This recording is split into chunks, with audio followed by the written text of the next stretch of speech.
चलो यार बच्चों, CMA inter group 2 company accounts कुछ एक्स्ट्रा क्वेश्चंस दिए थे। जो बच्चा रिकॉर्डेड देख रहा है, आपको एक्स्ट्रा क्वेश्चन आपके नोट्स में या सेपरेटली आपको पीडीएफ फाइल इसके मिल जाएंगी। फिनेंशियल स्टेटमेंट्स के एक्स्ट्रा क्वेश्चन है शेड्यूल 3 के, राइट। आज चलो आगे बढ़ते हैं हम लोग ना। देखो लास्ट लेक्चर में ये वाला क्वेश्चन सॉल्व करवाया था, company provides following information, right. इसके अंदर में हमने आई थिंक लास्ट लेक्चर में एक पीएल अकाउंट बनाया था और एक सेपरेट सरप्लस का नोट बनाया था, है ना। एक बच्चे का डाउट था कि सर सरप्लस का नोट्स हर क्वेश्चन में अगर हमने बना लिया तो चलेगा क्या? बिल्कुल चलेगा। अगर आप लोगों को नहीं भी बोला है, आप पीएनएल के अंदर में खिचड़ी करो, उससे अच्छा अलग से सरप्लस का नोट्स बनाए तो भी चलेगा। सो उसकी चिंता वाली कोई बात नहीं है। आप या तो पीएनएल के अंदर में आखिरी में अलग से लिखो रिजर्व्स के आइटम, डिविडेंड के आइटम, या फिर सेपरेटली नोट बना दो। अगर आप सेपरेट नोट बनाते हो सरप्लस का, तो प्रॉफिट एंड लॉस अकाउंट में कहां पे ब्रेक लगा देना है, कहां पे रुक जाना है? पैट पे रुक जाना है, प्रॉफिट आफ्टर टैक्स पे, और उसके बाद के लिए सेपरेटली नोट बना लो, ठीक है, या फिर साथ में बना लो, कैसे भी चलेगा, कोई दिक्कत वाली बात नहीं है, राइट। और किसी बच्चे को इसमें कोई डाउट जो हमने लास्ट लेक्चर के अंदर में देखा था? पक्का? चलो आगे आ जाओ, अगला क्वेश्चन। चलो देखो मुन्ना, एकदम जूम साइज के अंदर में आज नोट्स प्रिंट आउट निकलवाई है मैंने, अब दूर से भी रखा तो आराम से दिखेगा।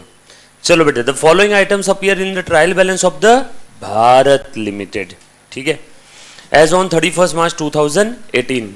रेवेन्यू फ्रॉम ऑपरेशंस आपको दे दिया है 24 लाख, तो स्क्रीन में भी दिख ही जाएगा ना। हाँ, रेवेन्यू फ्रॉम ऑपरेशंस आपको दे दिया है बेटा 24 लाख। 7 मार्क्स के लिए क्वेश्चन पूछा जाएगा, दिखने में बहुत छोटा है लेकिन अच्छे से ध्यान देना, ठीक। Revenue from operations 24 lakh, other income दे दिया है, एक्सपेंसेस अदर देन इंटरेस्ट दे दिया है, जनरल रिजर्व दे दिया है ऑन 1 अप्रैल 2017। वेट, आपको कौन सी पीएल या बैलेंस शीट या फाइनेंशियल स्टेटमेंट कब के बनाने हैं? 31 मार्च 18 के। और ये जनरल रिजर्व का बैलेंस कब का दिया है? 1 अप्रैल 17 का, मतलब ये ओपनिंग रिजर्व है। ये बात समझ में है सभी को? ये कौन सा रिजर्व है बेटा? Opening reserve. आगे देखो और क्या बोला हुआ है, profit and loss account as on 1 April 17। Again ये क्या है? Opening profit and loss account है। The recommendation of the company's board of director includes equity dividend of 15% including interim dividend of 80,000। Board of directors ने recommend किया है कि भैया dividend देना चाहिए, कितना? 15% का। वो 15% जो इक्विटी डिविडेंड है उसमें इंटरिम भी आ गया और एनुअल भी आ गया। एनुअल डिविडेंड, फाइनल डिविडेंड, ये सर। आगे देखो और क्या बोला है, transfer to debenture redemption reserve at 50% of the debenture and transfer to general reserve at 5%। भाई साहब, इन्होंने रिजर्व में भी ट्रांसफर करने का बोला है और जनरल रिजर्व में भी। कौन सा reserve? DRR, debenture redemption reserve. क्यों बनाते हैं रिजर्व बेटा हम लोग? For the purpose of redemption of debenture, नाम में उसका मीनिंग है। डिवेंचर्स को रिडीम करने के लिए हम लोग डीआरआर बनाते हैं। और बेसिकली जो डीआरआर बना रहे हैं ना, इसके अंदर में पैसा कहीं इधर उधर बाहर नहीं जा रहा है फर्म के। हम लोगों का जो फ्री रिजर्व था, जिसको मैं अदरवाइज डिविडेंड बोल के बांटने वाला था, उस फ्री रिजर्व को मैंने रेस्ट्रिक्ट कर दिया और कहाँ ट्रांसफर कर दिया? डीआरआर में, ताकि जब तक डिवेंचर रिडीम नहीं हो जाते तब तक कंपनी खाली फुकट में डिविडेंड ना बांटे एक्स्ट्रा का। वरना फ्री रिजर्व में पैसे पड़े रहे तो खर्चे हो जाएंगे ना। कैसे खर्चे होंगे? डिविडेंड बोल के बांट देगी। इसीलिए हम लोग क्या करते हैं, फ्री रिजर्व को रिस्ट्रिक्ट कर देते। आप भी आपके पर्स में ऊपर के जेब में कभी 10-10 हज़ार रुपए रखते हो क्या? नो, ऊपर के जेब में आप उतने रखते हो जितने आप फ्रीली कहीं पे भी खर्चा कर सके हो, है ना। ऊपर के बाकी जो पैसे आपको बचा के रखने हो, आप या तो अंदर के जेब में रखते हो, या तो सेपरेट बैंक अकाउंट में ट्रांसफर करते हो, या फिर घर पे लॉकर में रख देते हो। वो पैसे कहीं बाहर नहीं गए, आपने ही आपके ऊपर की जेब से फ्री रिजर्व से निकाल करके कहा रिस्ट्रिक्टेड रिजर्व में, जिसका नाम है यहाँ पे इस केस में डीआरआर, डिबेंचर रिडम्पशन रिजर्व में ट्रांसफर कर दिया, ठीक है।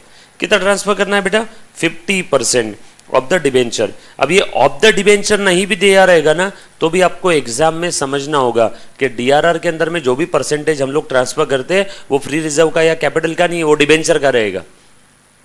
और जो जनरल रिजर्व में ट्रांसफर करने के लिए बोला है 5%, ये किसका रहेगा? 5% ट्रांसफर टू जनरल रिजर्व, बोलो बेटा। ये प्रॉफिट का, बरोबर है। सो ये 50% रहेगा डिबेंचर का, ये किसका रहेगा? Of the profit after tax but before distribution of dividend, ये सर। आगे देखो और क्या बोला है, assume corporate tax 30% and paid dividend distribution tax 20%। भाई साहब दे देंगे। आगे और क्या दिया है, 12%, 10,000 डिबेंचर्स ऑफ 100 ईच, 10,000 डिबेंचर, 100 रुपये का एक, 10,000 इंटू 100, 10 लाख रुपए के डिबेंचर्स है, और उनका रेट ऑफ इंटरेस्ट कितना है, 12%, फुल्ली पेड है. Then 16%, 5,000 preference shares of 100 each, fully paid. Then 6,000 equity shares of rupees 100 each, 8,000 equity shares of 100 each, 25 paid up. अच्छा, ऊपर के जो 6,000 शेयर्स है ऑफ 100 each, ये फुल्ली पेड है, पार्टली पेड है कि कैसे है?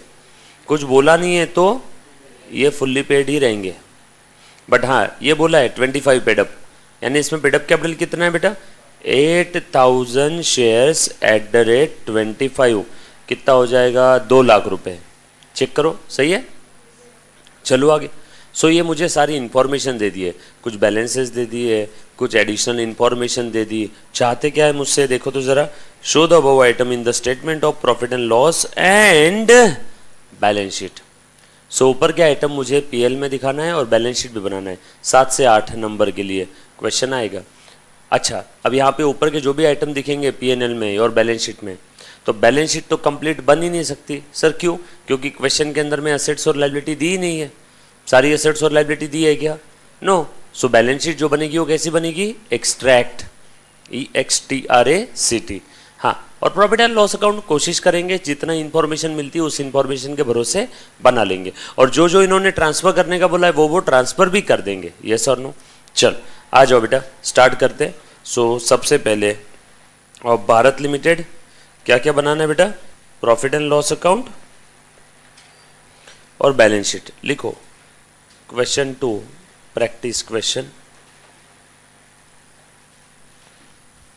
Of financial statement of the company. क्या नाम है इसका, भारत लिमिटेड. क्या क्या बनाने के लिए बोला है, प्रॉफिट एंड लॉस अकाउंट बोला है और बैलेंस शीट बोला है. ठीक है, लिखो, बनाओ profit and loss account of Bharat limited for the year ended 31 March 18, bracket में लिख देना शेड्यूल 3. पीएल की जगह आप इनकम स्टेटमेंट भी बोल सकते हो. डन.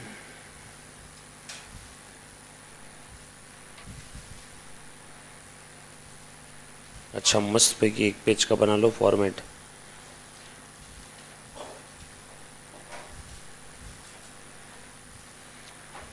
और यहाँ पे नोट का या वर्किंग नोट का रेफरेंस देना रहा तो उसके लिए कॉलम बना लो. Serial number, particulars, note number,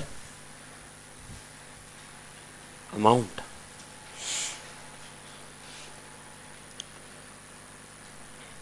clear?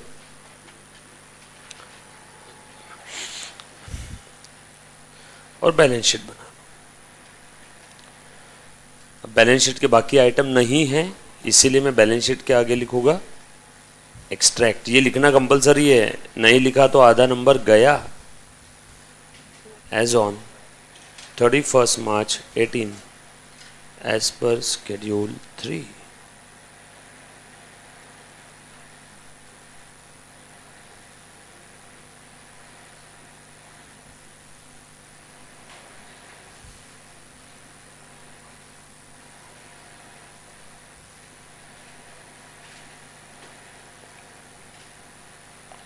Serial number, particulars, note और वर्किंग नोट,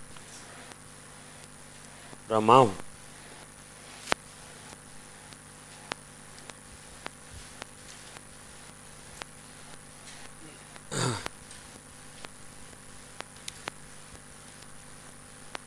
चल अच्छे से ध्यान. हेलो हेलो,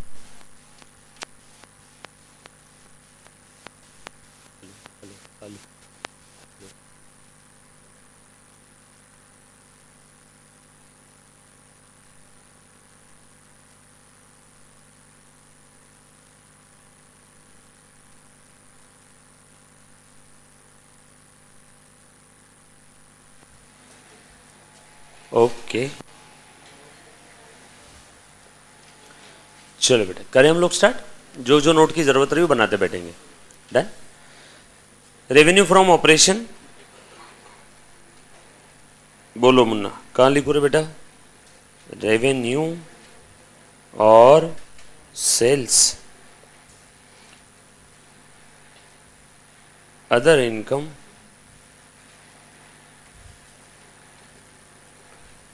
टोटल इनकम और टोटल रेवेन्यू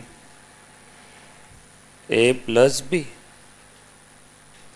माइनस एक्सपेंसेस, जगह छोड़ दो 8-9 लाइन की,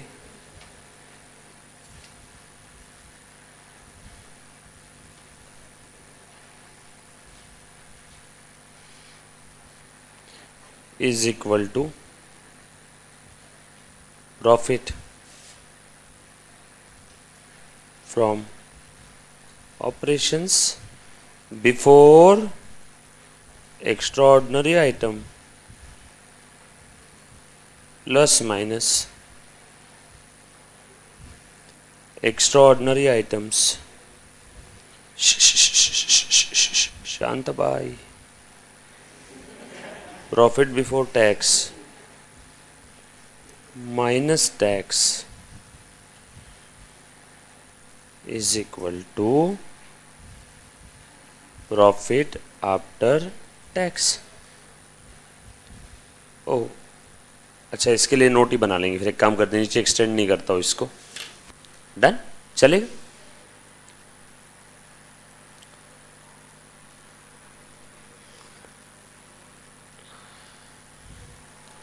सर बैलेंस शीट का भी फॉर्मेट बनाओ ना, नहीं वो गलती नहीं करूँगा मैं। क्यों पूछो, क्योंकि यहाँ पे सारा डेटा दिया ही नहीं है। अगर बैलेंस शीट भी बनाने के लिए बोलते हो सारा डेटा दिया रहता तो माँ कसम बैलेंस शीट का भी फॉर्मेट बना लेता, बट बैलेंस शीट यहाँ आधी अधूरी बनेगी, तो फॉर्मेट बना के मैं अपने आप को तरास नहीं देना चाहता। डन, चलो आगे बढ़ते। सो सबसे पहले इन्होंने दे दिया है रेवेन्यू फ्रॉम ऑपरेशन, फटाफट से लिखते जाओ बेटा। रेवेन्यू फ्रॉम ऑपरेशन पे एज सच कोई एडजस्टमेंट नहीं है, 24 लाख रुपीस लिख लो। रेवेन्यू सेल्स यहाँ लिख देता हूँ 24 लैक्स। डन। आगे अदर इनकम दिया हुआ है 1 lakh rupees, 1 lakh. Total income 25 lakh. Expenses दिया है 3,80,000।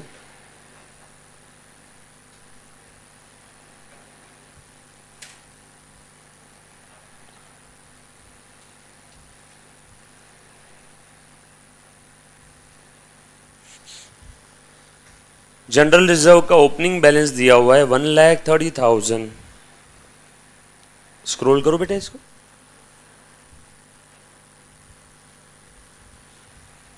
आ जाओ नीचे, नोट बनाओ, फिर लिखो notes on reserves and surplus. याद आया लास्ट लेक्चर में हमने एक सेपरेट नोट बनाया था रिजर्व सरप्लस का, या पीएनएल में भी कंटिन्यू कर सकते हो, पैट के नीचे, पैट के नीचे भी लिख सकते हो, कोई दिक्कत नहीं है, easy. Notes on reserve surplus. Low opening reserve दिया हुआ है ना, ओपनिंग रिजर्व्स कितना दिया बेटा, 1,417 का 1,30,000 ओपनिंग रिजर्व्स। डन, लिख दिया। उसके बाद profit and loss account as on 1/4/2017 opening PNL दिया हुआ है, रिजर्व के नीचे 4-5 लाइन की जगह छोड़ दो, फिर लिखो opening profit and loss account balance 1/4/17 कितना दिया है बेटा, 3,28,000। Recommendation of the company's board of directors include equity dividend of 15%, including interim dividend of 80,000। लिखा बेटा। अब पीएनएल के नीचे 8-10 लाइन की जगह छोड़ दो और लिखेंगे बच्चों नेक्स्ट नोट और working note, calculation of dividend. Sequence वही है, हम लोगों ने पहले दिन से कभी सीक्वेंस चेंज नहीं किया, लायबिलिटी अपने ट्रायल बैलेंस के बैलेंसेस से चालू करना। अब यहाँ पे हमारा सीक्वेंस में क्या है बेटा, ये बोल रहे हैं कि डिविडेंड देना चाहते हैं, तो कैलकुलेट कर लेता हूँ कितना डिविडेंड देना चाहते हैं, देख लो 15% है। किसके ऊपर निकालेंगे बोलो ना, डिविडेंड किस पे, बोलो पेड अप शेयर कैपिटल। और कहाँ से देंगे, प्रॉफिट से या रिजर्व से। किस पे निकालेंगे, पेड अप शेयर कैपिटल। कहाँ से देंगे, प्रॉफिट और रिजर्व से। चलो अभी निकाल लेते। पेड अप शेयर कैपिटल ढूंढो, क्वेश्चन में दिया हुआ है क्या, पेड अप शेयर कैपिटल दिया हुआ है नीचे देखो, इक्विटी शेयर्स दिया है 100 है, 6000 इंटू 100 6 लाख क्या, और 8000 इक्विटी शेयर्स 25 पेड अप है, 6 और 2 8 लाख। ओरल है, लो फिर paid up equity share capital 6000 shares at the rate 100 each 6 lakh, और 8000 equity shares at the rate 25 paid up. Bracket में धीरे से लिख देना, face value 100 but paid up कितना है 25, टोटल लिख लो 8 lakh rupees multiplied by rate of dividend 15%, यही लिख लेते ना, 15% is equal to equity dividend 15 into 8 lakh into 15%। बता रहे बेटा कितना आया, 1 लाख पक्का, ओके। और ऐसा नीचे 2 मुंह वाला त्रिशूल निकालो और लिख दो इक्विटी डिविडेंड, और दूसरा कौन सा है इसमें, इंटरिम भी इसी में है ना। इंटरिम कितना बोला इन्होंने प्रश्न में, 80,000। देयरफॉर बैलेंसिंग फिगर ये कितना रहेगा, 40,000। लिख लो टोटल डिविडेंड, इनको इंटरिम डिविडेंड पकड़ के टोटल डिविडेंड कितना देना है, 1,20,000। डन।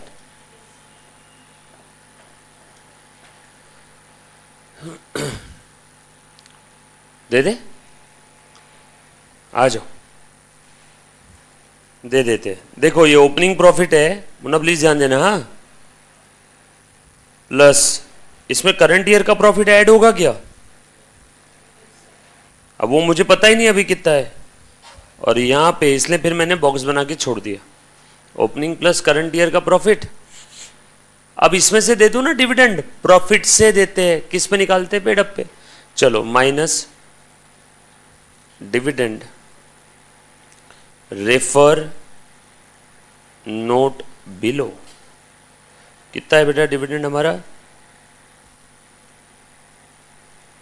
इंटरिम अलग दिखाना 80,000, और एनुअल डिविडेंड, सर आपको कैसे समझाओ, दूसरा वाला एनुअल है, एक इंटरिम है तो दूसरा एनुअल ही रहेगा ना, वो कितना है 40,000, और ये माइनस में लिखना दोनों। क्यों माइनस, प्रॉफिट कम हो जाएगा ना डिविडेंड देंगे तो। और लगे हाथ बैलेंस शीट में पेड अप कैपिटल भी लिखी दो, बाद में भूल जाओगे नहीं तो। अभी जो आइटम चल रहा है उसका सारी जगह पे जहाँ जहाँ डिस्क्लोजर देना है दे दो। ये लिख लिया होगा तो स्क्रॉल करता हूँ,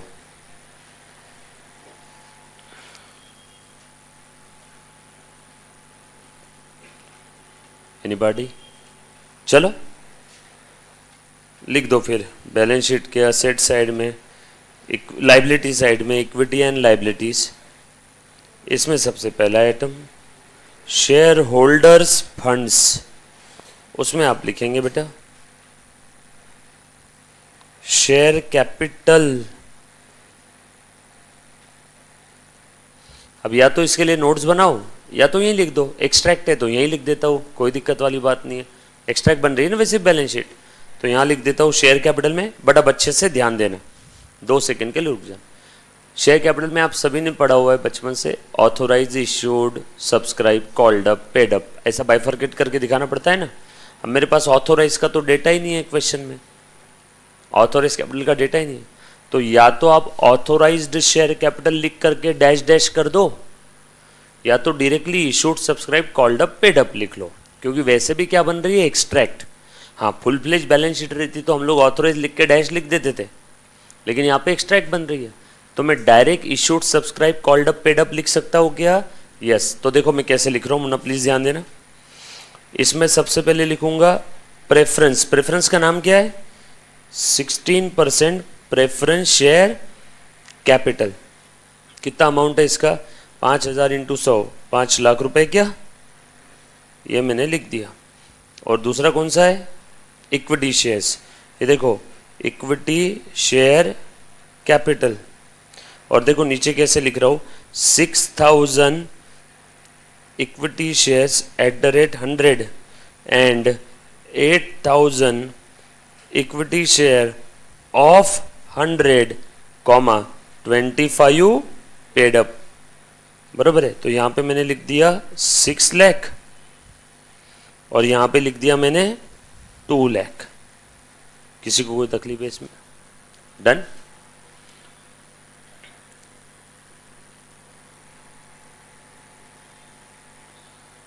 लिखा बेटा? Very good.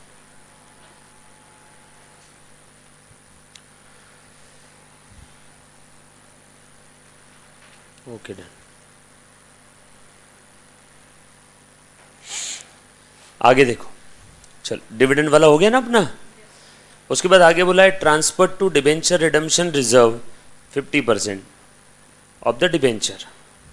चलो करो ट्रांसफर, लिखो माइनस प्रॉफिट से कम करो क्या? Debenture redemption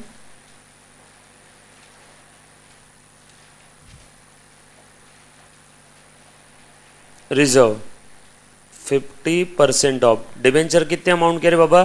10,000 into 100, 10 lakh rupees.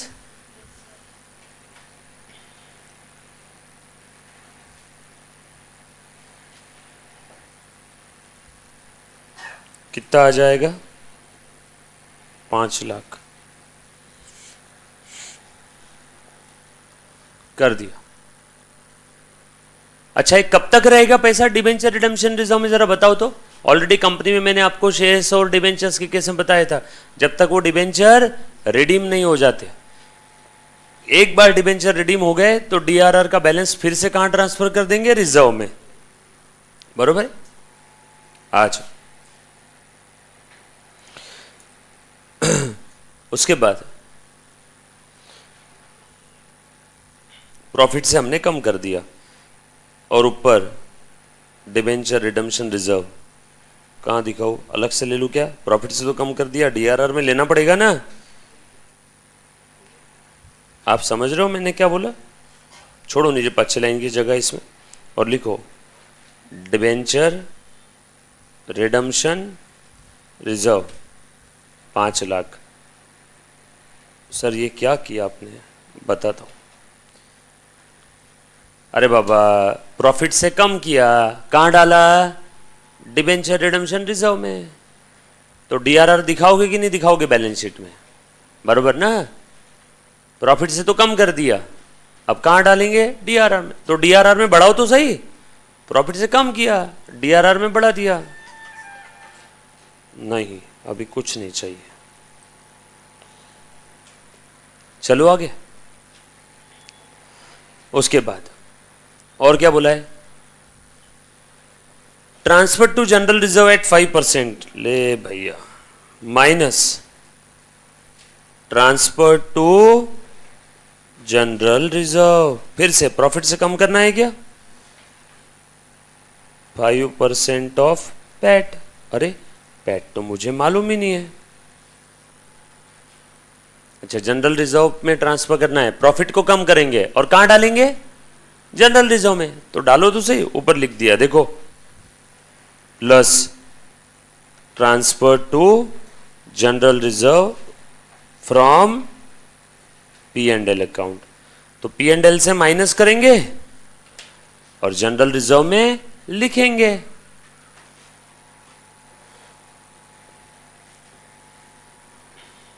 Clear? चलो आगे, यहां तक किसी को डाउट? सीक्वेंस में जा रहे एकदम। उसके बाद और कुछ है, नीचे डिबेंचर्स दिया था वो हमने लिख दिया। डिबेंचर्स लिखो ना बैलेंस शीट के लायबिलिटी साइड में। ये स्क्रॉल करूँ क्या पहले एक बार बता दो। डिबेंचर्स लिखो बैलेंस शीट के लायबिलिटी साइड में। शेयर कैपिटल के नीचे क्या लिखेंगे बेटा? Reserves and surplus. 4-5 लाइन की जगह छोड़ेंगे, फिर लिखेंगे non current liability. Non current liability में क्या लिखो बेटा? 12% डिबेंचर लिख दूं क्या? 12% debentures, 10,000 into 100, 10,000 debentures eight the rate 100, यानी 10 लाख रुपीस लिख दिया बाबा। उसके बाद 5,000 प्रेफरेंस शेयर्स लिख दिया, इक्विटी शेयर्स लिख दिया। क्वेश्चन में जो जो डेटा दिया था वो सब मैंने लिख दिया। डीडीटी का बाकी है, ये लो डीडीटी, ये देख रहे Munna, minus dividend distribution tax. ठीक है, पता ही नहीं पर अभी तो कितना ही है। डीडीटी भी माइनस हो जाए, डिविडेंड और डीडीटी दोनों माइनस हो जाएगा प्रॉफिट से। सर जैसे आप प्रॉफिट से रिजर्व कम करके रिजर्व में लिखते थे, वैसे प्रॉफिट से डीडीटी कम करके कहां जाएगा? वो तो बैंक से पेमेंट हो जाएगा, बैंक कम होगा, बैंक हमें मालूम ही नहीं है। राइट? क्लियर है? या सर डीडीटी पेएबल दिखा दिया तो पेएबल दिखा देना, तो करंट लायबिलिटी में बढ़ जाएगा। सर फिर पेएबल दिखा देंगे, पेएबल दिखा दो, अपने को क्या, ये लो करंट, 2-4 लाइन की जगह छोड़ के करंट लायबिलिटीज एंड प्रोविजंस। तो यहां पे दिखा देंगे dividend, sorry dividend payable, DDT payable. But वो तो मुझे अभी पता ही नहीं फिगर डिविडेंड और डीडीटी का कितना है। क्वेश्चन में जो जो इंफॉर्मेशन दिया था वो मैंने लिख लिया। अब कुछ ऐसी चीजें जो स्पेसिफिकली नहीं बोली है लेकिन हम लोगों को समझनी होगी। ये तो वो डेटा था जो मुझे खुली आंखों से दिख रहा था, अब मन की आंखों से भी तो देखना पड़ेगा ना, कभी कभी कुछ हिडन एडजस्टमेंट होती है। अब बताओ एनीबॉडी, आगे गाइड करो, बोलो क्या करना है फटाफट से। क्या डायरेक्टली प्रॉफिट निकाल लो? Very good. कौन बच्चा बोला? कौन बोला? अरे बोलो, ये तो अच्छी बात है, शर्माता क्यों है? सही बोलो, बरोबर है। इंटरेस्ट हम लोगों को अभी तक ऐड करना है। सर कैसे समझा? अरे वो जो ऊपर अदर एक ये एक्सपेंसेस दिया हुआ है ना, वो एक्सपेंसेस क्या लिखा है? Other than interest. Other than interest मतलब उसमें अभी तक के इंटरेस्ट नहीं है, फाइनेंस कॉस्ट उसमें नहीं है। तो अब इंटरेस्ट का अमाउंट हम लोगों ने अभी तक कंसिडर ही नहीं किया। आप कंसिडर करना पड़ेगा क्या? यस। कितना इंटरेस्ट कौन बताएगा बेटा? इंटरेस्ट का फिगर कौन बताएगा? Very good, 1,20,000। डिबेंचर्स कितने के हैं? 10 लाख के। 10 लाख के ऊपर 12% के हिसाब से 1,20,000। सो लिख लू क्या यहां पे? फाइनेंस कॉस्ट, ब्रैकेट में लिखूंगा डिबेंचर इंटरेस्ट 1,20,000। बरोबर क्या? सिंपल था। सर दे दिया होगा तो बैंक में से माइनस हो जाएगा, नहीं दिया होगा तो इंटरेस्ट पेएबल। पेएबल कहां दिखा दूं? Debenture interest due 1,20,000। लॉजिकल? चल ठीक है, दो दो इफेक्ट देते जा रहे हैं हम लोग। अगर ट्रांजैक्शन है तो, बैलेंस है तो एक जगह डिस्क्लोजर। All set. चलो आगे बढ़ते। अब और कुछ बचा है क्या? डिबेंचर इंटरेस्ट हमने कंसिडर कर लिया, डीडीटी लास्ट में देखेंगे। डिविडेंड की हमने अमाउंट लिख दी है। डिविडेंड का अमाउंट लिखा है क्या हमने? डिविडेंड का अमाउंट हमने कैलकुलेट किया था ना गाइस? हाँ, 1,20,000। तो डीडीटी भी लिख लो, डिविडेंड भी लिख लो। देयरफॉर लिख लो उसी के नीचे dividend 1,20,000। Dividend distribution tax, pure dividend payable to government, payable to shareholders. बोलो कितना है बेटा? 1,20,000 डिवाइडेड बाय 120 इंटू 20 कितना है डीडीटी? 20% ही है ना, 20,000। और payable to equity shareholders 1 lakh. लिख दो ऊपर बैलेंस शीट में? पहले आप लिख लो, फिर ऊपर लिख देता हूं।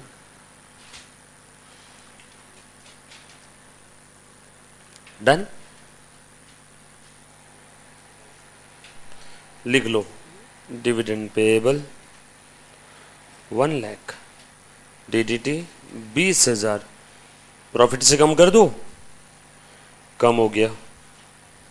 बच्चों ये यहाँ पे कि नहीं, ऐसा लिख लो इंक्लूडिंग, ये नीचे लिख लो, फिर अलग से डीडीटी का मत लिखना, यहीं भी लिख लो इंक्लूडिंग डीडीटी, वरना डबल डबल इफेक्ट हो जाएगा ना।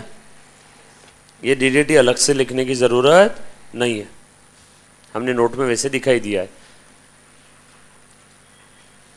दो दो इफेक्ट देते जाओ। 1,20 हमने प्रॉफिट से माइनस कर दिया और 1,20 देना बाकी दिखा दिया। डन। चलो आगे। All set. और कुछ बचा है क्वेश्चन के अंदर में? सारा क्वेश्चंस खत्म हो गए। अब इसको रख दो साइड में, करो, उठाओ अपना चाइनीज कैलसी और करके बताओ प्लस माइनस।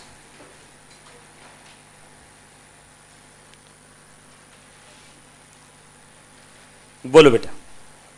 24 और 1 ये 25 लाख, 25 लाख में से ये 380 और 1 20 कितना? 5 लाख। क्या 25 में से 5 गए, बचा आपका 20 lakh. Extraordinary item 0, 20 lakh. Tax कितना है आपका? टैक्स के लिए देखो क्वेश्चन में क्या बोला है, 30%, यानी 6 लाख रुपए।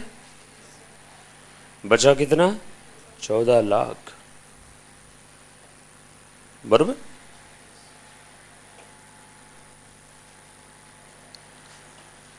लिख लो करंट ईयर का प्रॉफिट, यहां ले लू क्या? 14 लाख रुपए। डन। चलो transfer to general reserve, tax भी पे कर दिया ना हमने। जनरल रिजर्व में कितना आएगा? 14 lakh multiplied by 5%, 70,000। Very good. और जनरल रिजर्व ऊपर लिख दूं क्या? 70,000। ये देखो ऊपर लिखना पड़ेगा ना, transfer to general reserve. Profit से तो कम कर दिया, रिजर्व में भी तो लिखो, ऊपर भी लिख दिया। डन। सो बताओ जनरल रिजर्व में कितना बैलेंस आया? जनरल रिजर्व बैलेंस कितना? 2 लाख रुपए। और इसका बैलेंस बताओ।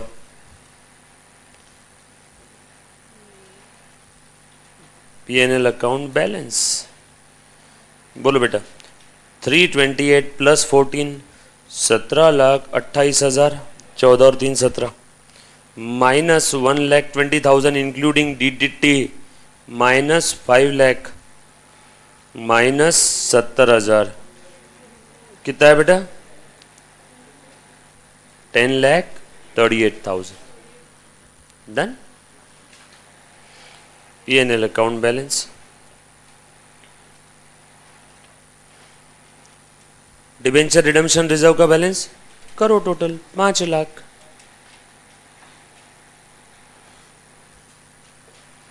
तीनों बैलेंस लिख दो। DRR 5, PNL 1038 और general reserve 2 lakh. General reserve, PNL और DRR।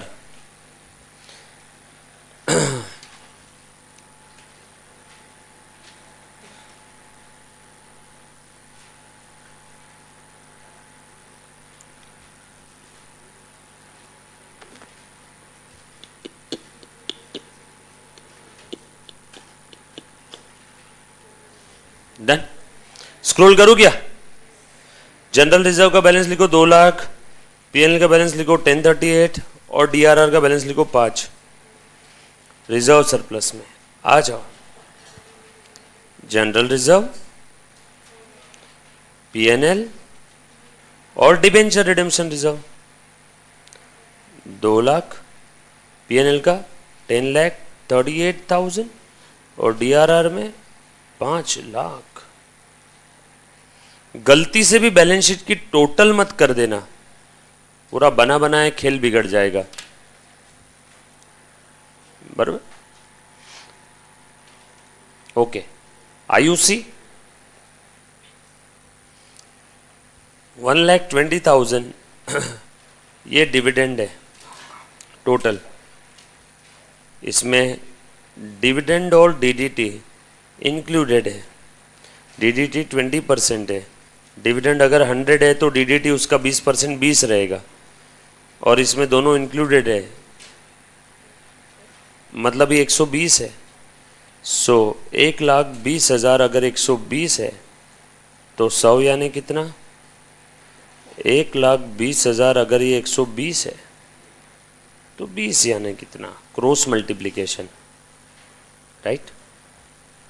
ये सभी ने लिख लिया बेटा? बता दो एक बार। डन। बड़े आगे। All set. Next question. ओहो, again very important question, mark करना इसको।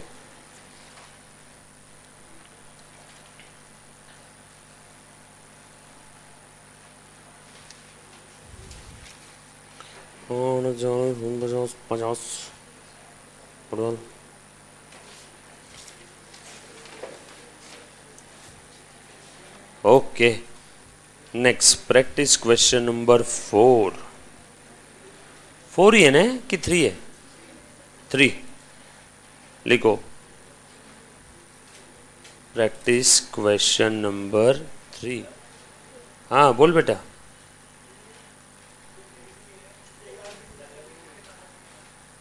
क्या बोले बेटा?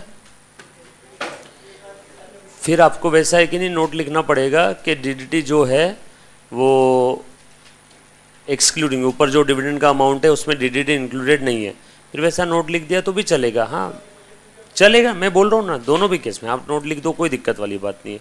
वैसे ही नोट लिख दिया तो भी चलेगा कि आप ये सोचो कि डिविडेंड उसमें इंक्लूडेड नहीं है या डिविडेंड इंक्लूडेड है, क्योंकि क्वेश्चन में आज तक कोई भी क्वेश्चन के बारे में अंदर में उसके बारे में क्लियर इन्फॉर्मेशन नहीं दी थी, डेट्स वाई, और कुछ नहीं। एक बच्चे का सवाल ये था, जो बच्चे रिकॉर्डेड ऑनलाइन देख रहे हैं, सर डिविडेंड डिस्ट्रीब्यूशन टैक्स ये डिविडेंड के अमाउंट के अलावा अलग से आना चाहिए। हाँ बेटा, फिर अगर आप वैसा लेते हो है ना कि dividend is x DDT, dividend is come DDT, है ना, तो आप फिर वैसा नोट लिख दो। एक्स DDT मतलब वो सिर्फ डिविडेंड का अमाउंट है, उसमें DDT नहीं है, मतलब एक्स DDT। तो अलग से निकालो, 1 20 + 24 1 44। कम DDT उसी में डिविडेंड, उसी में DDT। तुम ही हो माता, पिता भी तुम ही हो, तो फिर कम DDT। कैसा भी करो, कोई दिक्कत नहीं। और किसी बच्चे को कोई डाउट है तो प्लीज, एनीबॉडी, बस इतना ही। ओके, आ जाओ। फाइन प्रोडक्ट्स लिमिटेड, सब लोग साथ में बेटा, करें क्या स्टार्ट? पक्का? बढ़ो आगे। डन।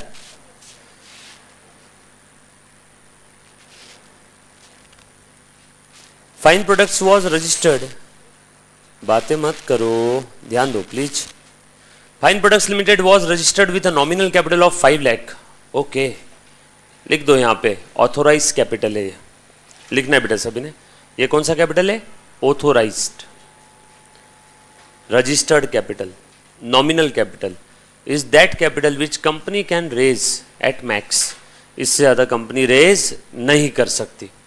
अच्छा, एक छोटा सा सवाल, ऑथोराइज कैपिटल से ज़्यादा, जैसे इस कंपनी का ऑथोराइज कैपिटल 5 लाख है, क्या ये कंपनी कभी जीवन में ऑथोराइज कैपिटल से ज़्यादा रेज नहीं कर सकती है क्या? सवाल का जवाब चाहिए। कर सकती है, मतलब ऑथोराइज से ज़्यादा भी रेज कर सकती है। सवाल सिर्फ इतना है कि ऑथोराइज से ज़्यादा रेज कर सकती है क्या? नहीं कर सकते। अब कंपनी को 50 लाख अगर रेज करना है तो ऑथोराइज को बढ़ाना होगा। अब ऑथोराइज कितना कर दिया? 50 लाख। अगेन मेरा सवाल वही है, अगेन सवाल वही है, ऑथोराइज से ज़्यादा रेज कर सकते हैं क्या? नो। सो है कि नहीं, इंस्टीट्यूट काफ़ी बार ट्रू और फॉल्स है। पहले वाला नंबर का जो क्वेश्चन होता है ना, फर्स्ट नंबर का क्वेश्चन, उसमें 1 सेंटेंस में पूछ लेती है कि एक कंपनी, उसका ऑथोराइज कैपिटल 5 लाख है, उसको 6 लाख रुपए का कैपिटल रेस करना है, क्या वो रेस कर सकती है क्या? तो बच्चे लिखते हैं यस, और रीज़न भी लिख के आ जाते हैं कि उससे उसका ऑथोराइज बढ़ाना पड़ेगा। तो अल्टीमेटली आप भी तो वही लिख रहे हो ना कि ऑथोराइज बढ़ाना होगा, मतलब फिर से ऑथोराइज की लिमिट बढ़ा दी, तो अगेन ऑथोराइज से ज़्यादा तो जा ही नहीं सकते। आप बोल रहे हो कि सर ऑथोराइज को बढ़ाना होगा, बढ़ा दिया, अब ऑथोराइज क्या हो गया? बढ़ गया। अगेन ऑथोराइज से ज़्यादा रेस कर सकते हैं क्या? नो। 10 लाख रेस करना है, बाद में रेस करना, पहले ऑथोराइज बढ़ाओ, फिर से ऑथोराइज बढ़ा दिया, मतलब अगेन ऑथोराइज से ज़्यादा रेस कर सकते हो क्या? No. So in any case, no company can raise the share capital over and above the authorized capital. Yes or no?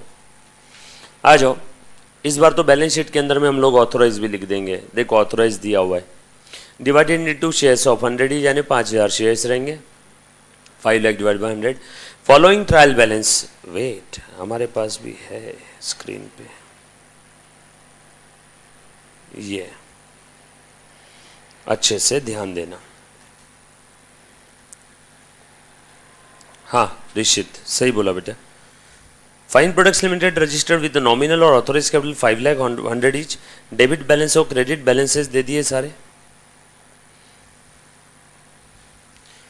Building दे दिया है, मशीनरी दिया है, क्लोजिंग स्टॉक दिया है। ओहो,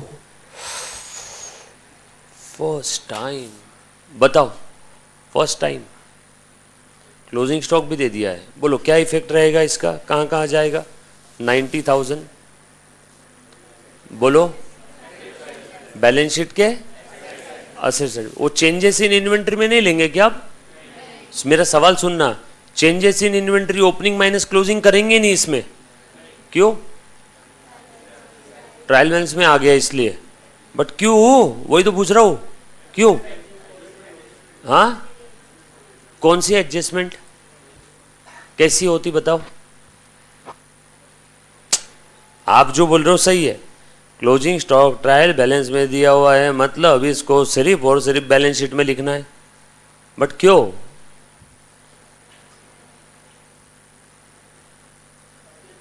वो तो मैंने भी मेरे बीकॉम फर्स्ट ईयर में सीए फाउंडेशन सी इंटर में लर्न कर लिया था। क्लोजिंग स्टॉक एडजस्टमेंट में दिया म्हणजे 2 effect, trading account, balance sheet. Closing stock trial balance में दिया मतलब एक जगह डिस्क्लोजर, और बच्चे इसको बोलते थे एक इफेक्ट।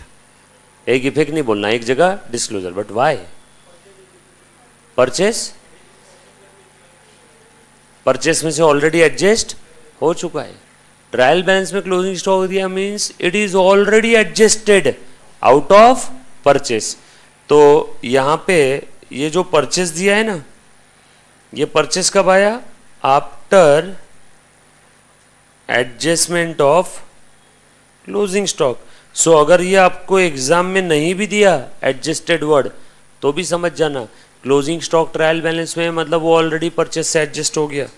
ये देखो ये ऐसा है, बचपन में आपने देखा था, ये ट्रेडिंग अकाउंट, ये बैलेंस शीट, क्लोजिंग स्टॉक दिया एडजस्टमेंट में 10,000, आप यहाँ लिखते थे परचेस, आपको समझाने के लिए 1 लाख, क्लोजिंग स्टॉक यहाँ लिखते थे 10,000, और इसका ये पहला इफेक्ट और दूसरा इफेक्ट बैलेंस शीट के असेट में क्लोजिंग स्टॉक 10,000। दूसरी केस क्लोजिंग स्टॉक दिया ट्रायल बैलेंस में, इसका मतलब क्या है? ऑलरेडी परचेस से एडजस्ट हो गया। तो ट्रायल बैलेंस में परचेस आपको डेफिनेटली कितना दिया होगा? 90,000। तो बैलेंस शीट के असेट साइड में फिर से क्लोजिंग स्टॉक नहीं लिखने का, यहाँ भी क्लोजिंग स्टॉक नहीं लिखना।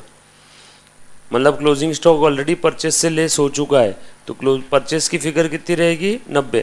कैसे आया होगा ये 1 लाख माइनस 10, बरोबर, क्लियर, ओके। बट एक चीज़ आपने जो बोली चेंजेस इन इन्वेंट्री नहीं लिखेंगे, वो गलत जवाब है। चेंजेस इन इन्वेंट्री हम लोग लिखेंगे। सर कैसे लिखेंगे, वो तो परचेस में से ऑलरेडी एडजस्ट हो गया। हम लोग फिर से परचेस में से क्लोजिंग स्टॉक को निकालेंगे, परचेस की ग्रॉस फिगर लिखेंगे, लेकिन चेंजेस इन इन्वेंट्री तो लिखेंगे लिखेंगे। मतलब इस केस में मैं क्या करूंगा मालूम है क्या, परचेस 1 लाख ही बताऊंगा और यहां क्लोजिंग स्टॉक लिखूंगा अलग से 10,000। सो हो गया क्या अल्टीमेटली 90,000, क्योंकि changes in inventory compulsory item है एज पर शेड्यूल 3। सो आपको चेंजेस इन इन्वेंट्री वैसे भी दिखाना ही पड़ेगा, राइट। चलो आगे नेक्स्ट, आ जाओ। उसके बाद परचेज एडजस्टेड है 2,10,000। सो मुझे कौन बोलेगा बेटा पीएनएल अकाउंट में परचेज कितना दिखाएंगे, फटाफट से बताओ। हाँ 2,90,000, ओके। और कोई अभी जितनी इंफॉर्मेशन है उस इंफॉर्मेशन के भरोसे बता, जितना हमने पढ़ लिया 3 लाख, बरोबर। चलो आगे। उसके बाद सैलरी 60,000, डायरेक्टर्स फी 10,000, रेंट 26,000, डिप्रिसिएशन 20,000। अच्छा यहाँ डिप्रिसिएशन दिया है 20,000, प्रोविजन फॉर डिप्रिसिएशन दे दिया है on building and on machinery 55,000।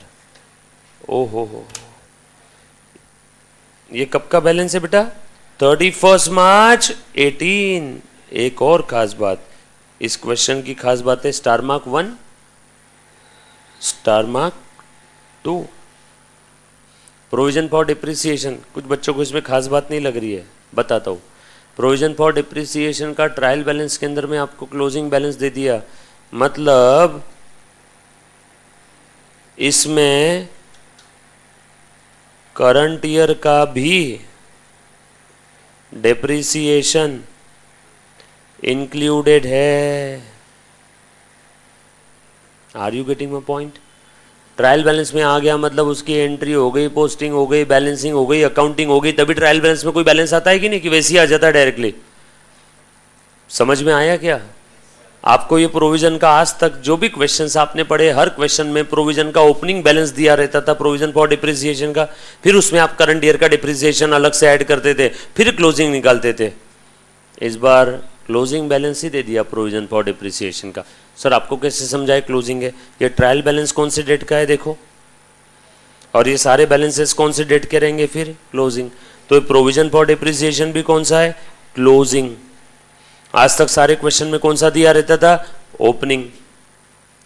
सो यहाँ पे ये 50,000 में और ये 55,000 में फिर से डिप्रिसिएशन ऐड नहीं करना, ये क्लोजिंग बैलेंस है डिप्रिसिएशन का, इसमें करंट ईयर का डिप्रिसिएशन आ चुका है।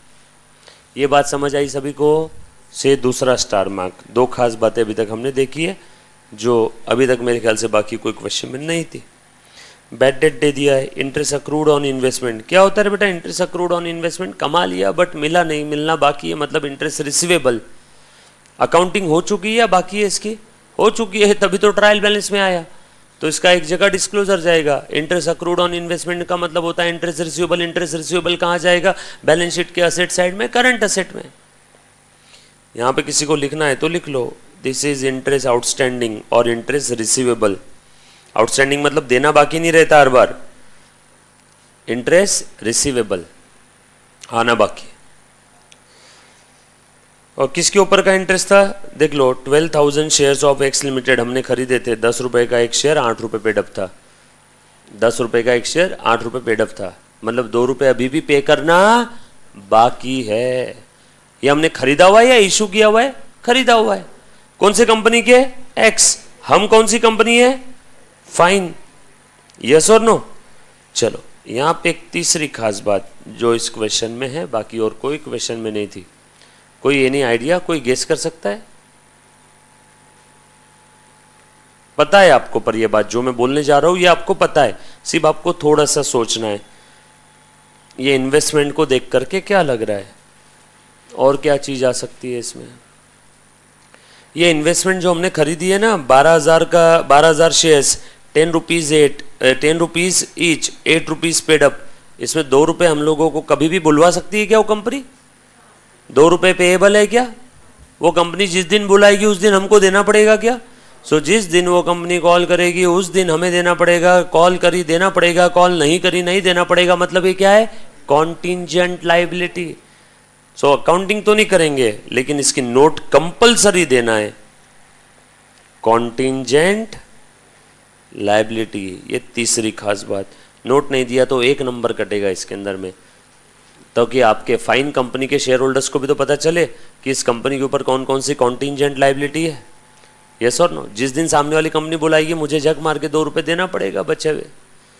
चलो आगे, डिबेंचर इंटरेस्ट, ठीक है 28,000। उसके बाद लूज टूल्स। लूज टूल क्या होते? पड़े हमारे पास में, जैसे कि नहीं अगर मैं एसी की बात करूँ तो हमारे लिए लूज टूल क्या है? केबल्स, वायर्स, हार्ड डिस्क वगैरह कुछ पड़ी है, अभी यूज़ में नहीं आ रही है, अच्छी है, ख़राब नहीं है बट पड़ी है, ये सब लूज टूल है हमारे लिए। सर केबल वायर्स तो हम लोग ये इन्वेंट्री ट्रीट करते हैं एसी के अंदर में, तो ठीक है ये भी इन्वेंट्री में डाल देना। लूज टूल्स, हथियार, औजार पड़े हुए है ना, तो ये भी कहाँ पे डाल देंगे? इन्वेंट्री में। यस और नो? जैसे आप लोग बोलते हो ना, काफ़ी बार मैं इसको संकेत को बोलता हूँ, या HDMI केबल खराब हो गया, देख अंदर पड़ा होगा कुछ, अंदर पड़ा होगा मतलब स्टॉक में है क्या अपने पास? नहीं होगा तो खरीद ले, होगा तो स्टॉक से ले ले। और जैसे स्टॉक से हम लोग कोई चीज़ लेते हैं, कंज्यूम करते हैं, तो AAC के P&L के डेबिट में वो डाल देते कि ये HDMI केबल कंज्यूम कर लिया। अभी तक वो स्टॉक में पड़ा था, बैलेंस शीट के असेट में, जैसे ही मैंने यहाँ पे यूज़ करने के लिए बुलवा लिया वो असेट से कम हो जाएगा और कहाँ चला जाएगा? P&L के डेबिट में, एक्सपेंस में, कंज्यूम्ड। यस और नो? तो ये लूज टूल का बैलेंस पड़ा हुआ है, करंट असेट में डाल देंगे। Advance tax 60,000, current asset, advance दिया है ना सरकार को, बहुत जल्दी से एडजस्ट करने वाले हैं, कब नहीं मालूम, 31 मार्च 18 को तो एडवांस टैक्स था। यस और नो? सन्ड्री एक्सपेंसेस, अगर यहां पे लूज टूल के आगे लूज टूल कंज्यूम्ड वर्ड लिखा होता ना, यहां पे लूज टूल के आगे लूज टूल कंज्यूम्ड वर्ड लिखा रहता तो ये बैलेंस शीट के असेट में नहीं जाता, फिर ये P&L में जाता, एक्सपेंस में। सिर्फ लूज टूल लिखा हुआ है इसलिए असेट में। सन्ड्री एक्सपेंसेस एक्सपेंस में डाल देंगे, डेटर्स में, बैंक में। आगे सेल्स रेवेन्यू है, आउटस्टैंडिंग एक्सपेंस देना बाकी है, प्रोविजन फॉर डाउटफुल डेट, ओ हो स्पेसिफिकली बोला है, कौन सा बैलेंस है? ओपनिंग बैलेंस है। इक्विटी शेयर कैपिटल दे दिया है, जनरल रिजर्व दे दिया है, P&L अकाउंट दे दिया है, क्रेडिटर्स दे दिया है, provision for depreciation, closing balance दे दिया है, 14% डिबेंचर्स दे दिया है, इंटरेस्ट ऑन डिबेंचर्स दे दिया है, अक्रूड बट नॉट ड्यू। बोलो, ये डिबेंचर इंटरेस्ट है और ये debenture interest accrued but not due है।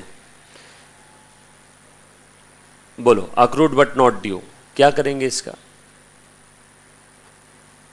अक्रूड मतलब लागू हो गया बट अभी तक ड्यू नहीं हुआ। इसका कोई मुझे एग्जाम्पल, रुको आप मत दो, मैं देता हूं। ये 1 अप्रैल 2017, ये है 31 मार्च 2018, बराबर है क्या? और डिबेंचर का इंटरेस्ट का ड्यू डेट है आपको समझाने के लिए साल में 2 बार, 30 जून और 31 दिसंबर। ये डिबेंचर इंटरेस्ट साल में 2 बार ड्यू होता है, 1, 2, बराबर। और फिर से अगला ड्यू डेट कब आएगा बेटा? 30 जून। फिर से इंटरेस्ट 1। चलो बताओ अब देख करके, अक्रूड बट नॉट ड्यू कितना रहेगा यहां पे?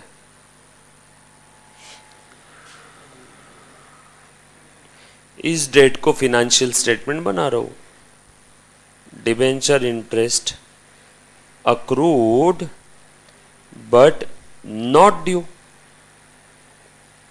एक एक आइटम को समझ लेते हैं, नहीं समझा तो आप अकाउंटिंग नहीं कर पाओगे। बोल बेटा, हाँ बोल। जैन फेब मार्च तू तो आगे भाग गया, फिर तो तूने बेसिक फंडामेंटल एक कॉन्सेप्ट को ही मार दिया यहाँ जान से, पीरियोडिसिटी कॉन्सेप्ट। अगले पीरियड का इस पीरियड में कैसे ले सकता है? जनवरी फरवरी मार्च, ओह शिट सॉरी, अप्रैल मई जून, जैन फेब मार्च का रहेगा। मुझे लगा तू इस पीरियड का बोल रहा है क्या? इस पीरियड का नहीं बोलना, ये तो कौन सा है? नेक्स्ट पीरियड है। हाँ बिल्कुल सही बोला बच्चा, ये इस पीरियड का इंटरेस्ट क्या है? Accrued but not due.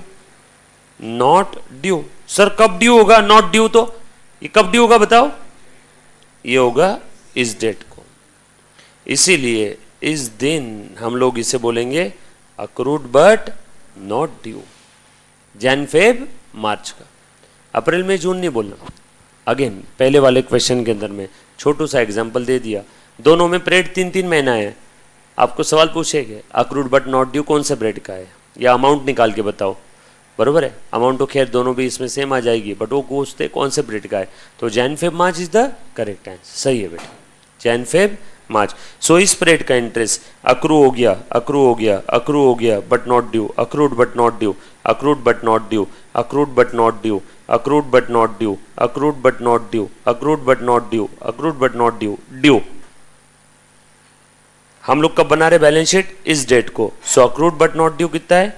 इतने पीरियड का, ये 3 मंथ का। कभी भी इनकम या एक्सपेंसेस अक्रूड हर मिनट हर सेकेंड होता है, बट ड्यू की एक स्पेसिफिक डेट होती है। एम्प्लॉय को 30,000 पर मंथ की सैलरी, यानी एक दिन की 1,000, यानी एक दिन में 10 घंटे काम कर रहा है तो पर घंटे 100 रुपये। 1 घंटा होने के बाद एम्प्लॉयर के पास जाएगा क्या? 100 रुपये का सैलरी दो, तो एम्प्लॉयर बोलेगा अक्रू हो गई तेरी सैलरी 100 रुपये की, बट ड्यू होगी मंथ एंड में। यस और नो? चलो आगे।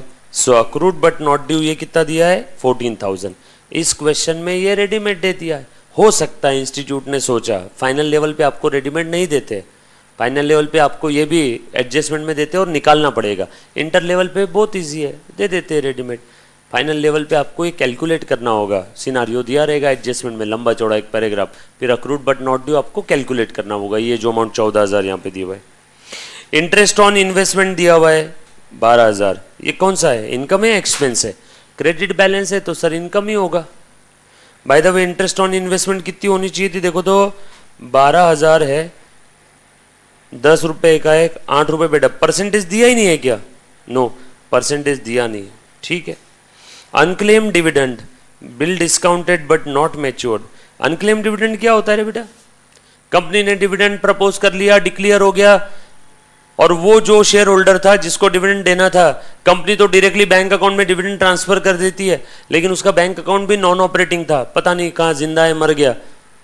जरूरी थोड़ी कि बेटा कंपनी, देखो कंपनी एक इधर से ऑनलाइन ट्रांसफर करती है dividend.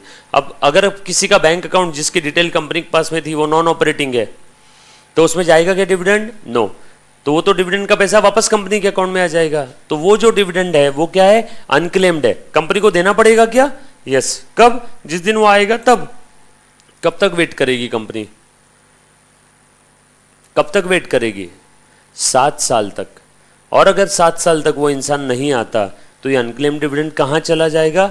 Investor education protection fund में। कहाँ जाएगा? इन्वेस्टर एजुकेशन प्रोटेक्शन फंड में। 7 साल बाद अगर वो वापस आता भी है तो कंपनी के ऊपर वो केस फाइल नहीं कर सकता, क्योंकि कंपनी ने ऑलरेडी 7 साल इंतजार किया। एक बार कंपनी ने डिविडेंड डिक्लेयर कर दिया तो डिक्लेयर करते ही विद इन 5 डेज कंपनी को सेपरेट बैंक अकाउंट में ट्रांसफर करना है, और within 30 days from the date of declaration dividend का पेमेंट करना है। बराबर है? 30 दिनों के अंदर में। 30 दिन खत्म होने के बाद में भी अगर कोई इंसान नहीं आया तो विद इन 7 डेज उसको एक सेपरेट अकाउंट में ट्रांसफर करेंगे, वहां वो रहेगा 7 साल तक। 7 साल के बाद अगर कोई नहीं आता है तो वहां से एक सरकारी खाते में चला जाएगा, इन्वेस्टर एजुकेशन प्रोटेक्शन फंड। तो मतलब ये जिस दिन, अब 7 साल का पीरियड अभी तक हुआ नहीं हुआ मुझे नहीं मालूम, बट ये कंपनी की जायदाद है, कंपनी की लाइबिलिटी है। So this is the liability of company. और उसमें भी शॉर्ट टर्म लाइबिलिटी में लिखेंगे। सर 7 साल शॉर्ट टर्म? नहीं नहीं, सुनो, तुम समझे नहीं मेरी बात को। जिस समय वो आ जाएगा तुरंत देना पड़ेगा क्या? कंपनी इसको डेफर कर सकती है क्या? नो। जो लाइबिलिटी को कंपनी डेफर नहीं कर सकती, पोस्टपोन नहीं कर सकती, उस लाइबिलिटी को हम लोग शॉर्ट टर्म लाइबिलिटी कहते हैं। यस और नो? सो ये शॉर्ट टर्म लाइबिलिटी में दिखा देंगे। और उसके बाद ये ब्रैकेट में क्या दिया है? Bill discounted but not matured. क्या करना है इसका? ये तो अमाउंट भी इन्होंने अंदर ही दिया है, क्या करेंगे? चौथी खास बात इस क्वेश्चन की, बोलो, एनी आइडिया, गेस? आपको मालूम है, आप सभी को मालूम है, please any any any idea, any guess? हाँ, bill discounted, already discounted, ED हो गया, भूतकाल हो गया डिस्काउंट, वापस थोड़ी डिस्काउंट करना है। बिल टू बी डिस्काउंटेड थोड़ी लिखा है, बिल डिस्काउंटेड लिखा है। बोलो बोलो, वेरी गुड। नवरात्रि का पहला दिन है, देखो पहले दिन आप सब बच्चे कितने प्यारे प्यारे जवाब दे रहे। दिखाएंगे इसको कॉन्टिंजेंट लायबिलिटी में, इसलिए तो मैंने बोला आपको मालूम है। Bill discounted but not matured, मैंने बिल डिस्काउंट कर दिया, मेरे पास किसी पार्टी का बिल आया था, मेरे लिए बिल रिसीवेबल था, मुझे अर्जेंट पैसे चाहिए थे, वो बिल मैंने आज ही बैंक वालों को भेज दिया। अब ड्यू डेट के दिन बैंक जाएगी उस पार्टी के पास पैसा लेने, अगर उस पार्टी ने बैंक को पैसे नहीं दिए तो बैंक किससे वसूलेगी? मुझसे। सो अगर उसने पैसे नहीं दिए तो बैंक को मुझे देना होगा, अगर उसने दे दिए तो मुझे देने की जरूरत नहीं। तो ऐसी लायबिलिटी जो डिपेंड है किसी फ्यूचर इवेंट पे, और यहाँ पे वो फ्यूचर इवेंट है ड्रॉई, उसको पैसे देगा कि नहीं देगा, तो उस लायबिलिटी को हम लोग क्या बोल देंगे? Contingent liability. सो जब तक ड्यू डेट नहीं आती तब तक वो मेरे ऊपर लटकती हुई तलवार है, अगर सामने वाले ने पैसा नहीं दिया तो बैंक मुझे बोले बगैर मेरे अकाउंट से पैसा कट कर देगी। तो इसकी भी नोट लिखना कंपलसरी है, अदरवाइज आपका 1 नंबर कट। कुछ बात समझ में आई सभी को? इजी है, क्वेश्चन समझ में आया क्या? चलो आगे बढ़ते। एडजस्टमेंट में क्या दिया? You are required to prepare the statement of profit and loss account for the year ending 31 March 18 and balance sheet as at that date after taking into consideration the following information. Closing stock is more than opening stock by 80,000। Closing stock, जी अंशुल सही बोला, closing stock ही opening stock से 80,000 से ज्यादा है। मतलब क्या है बेटा? और क्लोजिंग स्टॉक ऊपर दिया है क्या? क्लोजिंग स्टॉक दिया है 90। सो क्लोजिंग स्टॉक, अच्छे से, closing stock is equal to opening stock plus 10,000। Closing stock कितना है? 90 प्लस 10 नहीं ना रे, 80,000। 80,000 से ज्यादा है ना, बोला है ना, is equal to opening stock plus 80। Therefore opening कितना आ जाएगा? 90 माइनस 80, यानी ओपनिंग कितना आ गया? 10,000। राइट, क्लियर है? ओके सर, अब ये परचेस तो इन्होंने बोला एडजस्टेड है, परचेस एडजस्टेड है का मतलब क्या है मालूम है क्या? Opening plus purchase minus closing. ऊपर लिखा है ना परचेस ब्रैकेट में एडजस्टेड, मतलब परचेस में स्टॉक का एडजस्टमेंट हो गया। समझ में आया क्या सभी को? परचेस में स्टॉक का एडजस्टमेंट हो गया है, मतलब ये जो है opening plus purchase minus closing is equal to adjusted purchase. बरोबर है क्या? ओपनिंग कितना था? 10, परचेस कितना था? नहीं मालूम, क्लोजिंग कितना था? 90। एडजस्टेड परचेस कितना दिया है ऊपर? 2,10,000। 2,10,000। Therefore purchase is equal to 210, ये माइनस 90 इधर आ गया तो प्लस 90, प्लस 10 इधर आ गया तो minus 10। Therefore purchase is equal to, हाँ बोलो, 10 और 90, 3 लाख, 3 में से 10 चले गए, बोलो बचा कितना? डैन डैन, ये आएगा आपके इनकम एक्सपेंडिचर अकाउंट में परचेस। ये समझ में आया सभी को? प्लीज इसमें किसी को कोई डाउट है तो पूछो। डन सर, मतलब हम लोग परचेस दिखाएंगे 210 और चेंजेस इन इन्वेंट्री कितना दिखाएंगे? एंड चेंजेस इन इन्वेंट्री दिखाना पड़ता है ना हम लोगों को, ओपनिंग और क्लोजिंग का डिफरेंस। बोलो कितना दिखाएंगे? अरे 80,000 दिया है ना, क्लोजिंग ये ओपनिंग से ज्यादा है, 80 दिखाएंगे ना। चेक कर लो, 290 और 80 का डिफरेंस 2,10,000 आ रहा है क्या? और क्वेश्चन में भी एडजस्टेड परचेज 210 है क्या? सर इतना क्यों धतिंग कर रहे हो, डायरेक्ट 210 दिखा दो ना, ओपनिंग क्लोजिंग कुछ भी दिखाने का काम नहीं है। नहीं बेटा, डिस्क्लोजर नाम की भी कोई चीज़ है ना, आपको चेंजेस इन इन्वेंटरी सेपरेट दिखाना होगा, वरना क्या मुझे 2 सेकंड लगते मैं आपको बोल देता बच्चों छोड़ दो, डायरेक्ट एडजस्टेड परचेज दिखाओ, आंसर सही आता number wise, but principally answer गलत हो जाता। इसीलिए आपको चेंजेस इन इन्वेंट्री सेपरेट दिखाना।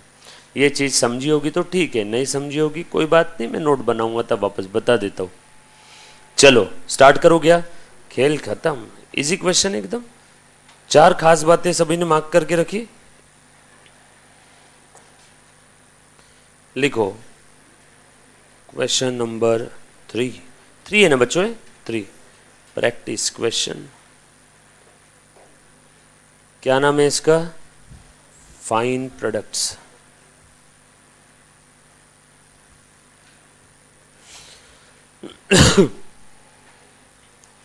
क्या क्या चीजें बोली रे बेटा, बना लो जल्दी जल्दी से। अरे यार ये क्या नौटंकी करता है ये।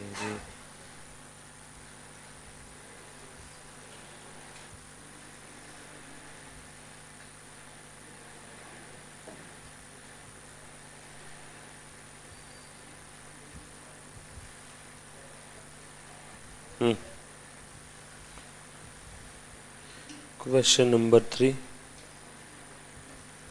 सेल्फ प्रैक्टिस और प्रैक्टिस क्वेश्चन, सॉरी सेल्फ नहीं, गलत लिख दिया मैंने, फाइन फाइन प्रोडक्ट लिमिटेड। कहाँ सेल्फ प्रैक्टिस कहाँ कर रहे हो? फाइन प्रोडक्ट्स लिमिटेड बनाओ फटाफट से।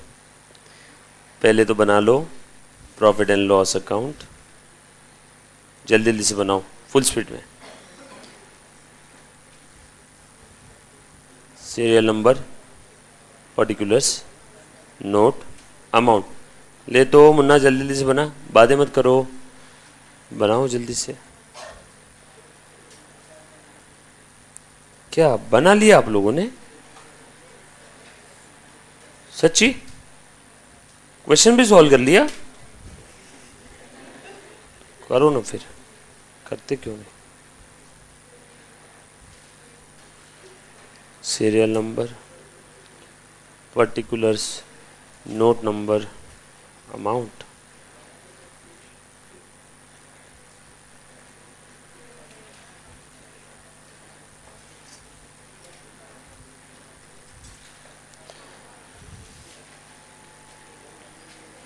ओके लिखो profit and loss account, balance sheet as on 31st March 18 for year ended 31st March 18। Done. चलो फटाफट से लिखते हैं, लिखो इक्विटी एंड लायबिलिटी।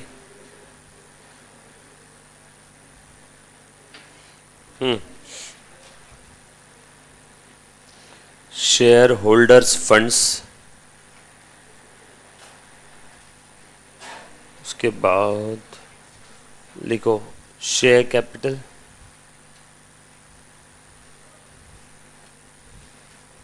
पूरा फुल फ्लेज बैलेंस शीट बनाने के लिए बोला है, तो नोट भी हम लोग हर चीज की बना ही लेंगे। एक्सट्रैक्ट होता तो यहीं पे खिचड़ी कर देता, थोड़ा सा रहता ना एक्सट्रैक्ट में, यहाँ फुल फ्लेज है तो नोट्स भी बना लेंगे आखिर में। Reserves and surplus, note 1, note 2, 2-3 line की जगह छोड़ना। फिर लिखो non current liability,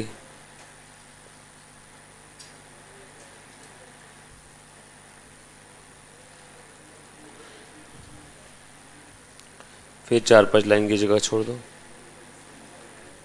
current liability, फिर 4-5 लाइन की जगह छोड़ दो 5-6 लाइन की। उसके बाद आप लोगों की एसेट साइड, फिर लिखो नॉन करंट एसेट,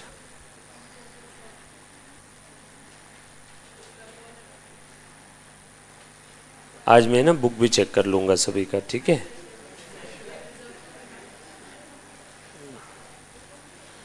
लिखो फटाफट से।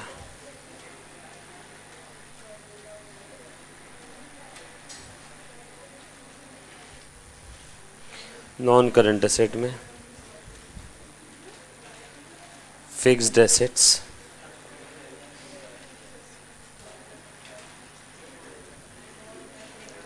टेंजिबल, इंटेंजिबल, सबसे बोरिंग काम फॉर्मेट बनाना, बट क्या करें, बनाना तो पड़ेगा। इन्वेस्टमेंट्स, ए कौन है रे एड़ा एड़ा को काय काय ले कर तू रे ऐसे तू?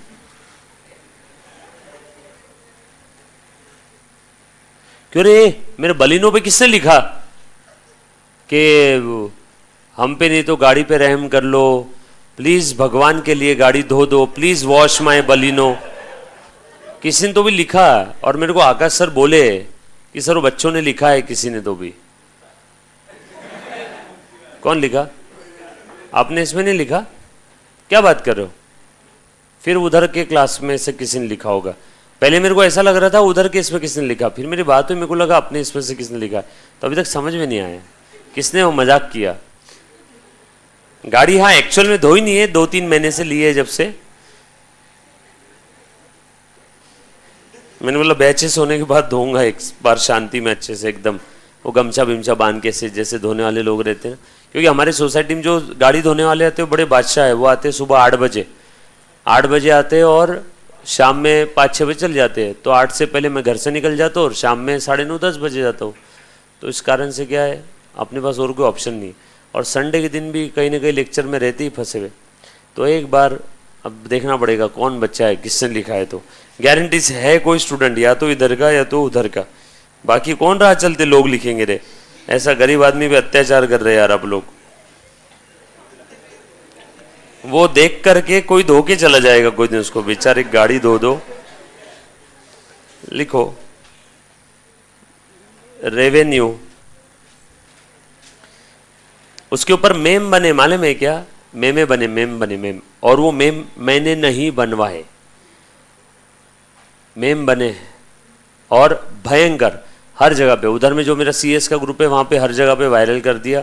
और हमारे एक और उधर सर है चिराग सर, तो एक वो चिराग एक्टिव वॉशिंग पाउडर करके कुछ तो होगा या बनवाया उन्होंने, तो ऐसे दोनों जोड़ दिए, ये गाड़ी का फोटो धोने का है करके इसको, और चिराग एक्टिव वॉशिंग पाउडर, और चिराग गाड़ी धो रहा है ऐसी। यहाँ का नहीं होगा ना फिर कोई? हाँ फिर ठीक है, फिर कोई और उधर का होगा। आकाश सर बोले बच्चे ने, किसी ने लिखा है, वो कौन से बच्चे ने होगा? उधर का होगा या तो इधर का होगा। रेवेन्यू, अदर इनकम, मला पण सांग ना काय रे? मॉक टेस्ट,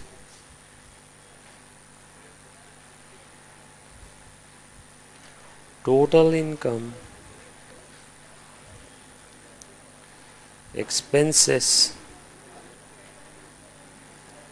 छोड़ दो 8-10 लाइन की जगह।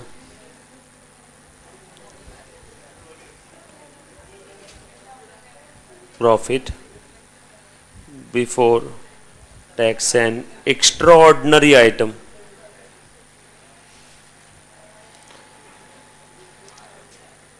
प्रतीक केशरवानी। हाँ मुन्ना,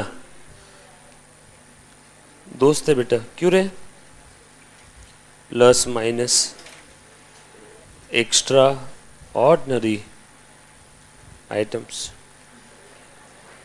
1-2 लाइन की जगह छोड़ना। Profit before tax minus corporate tax is equal to profit after tax.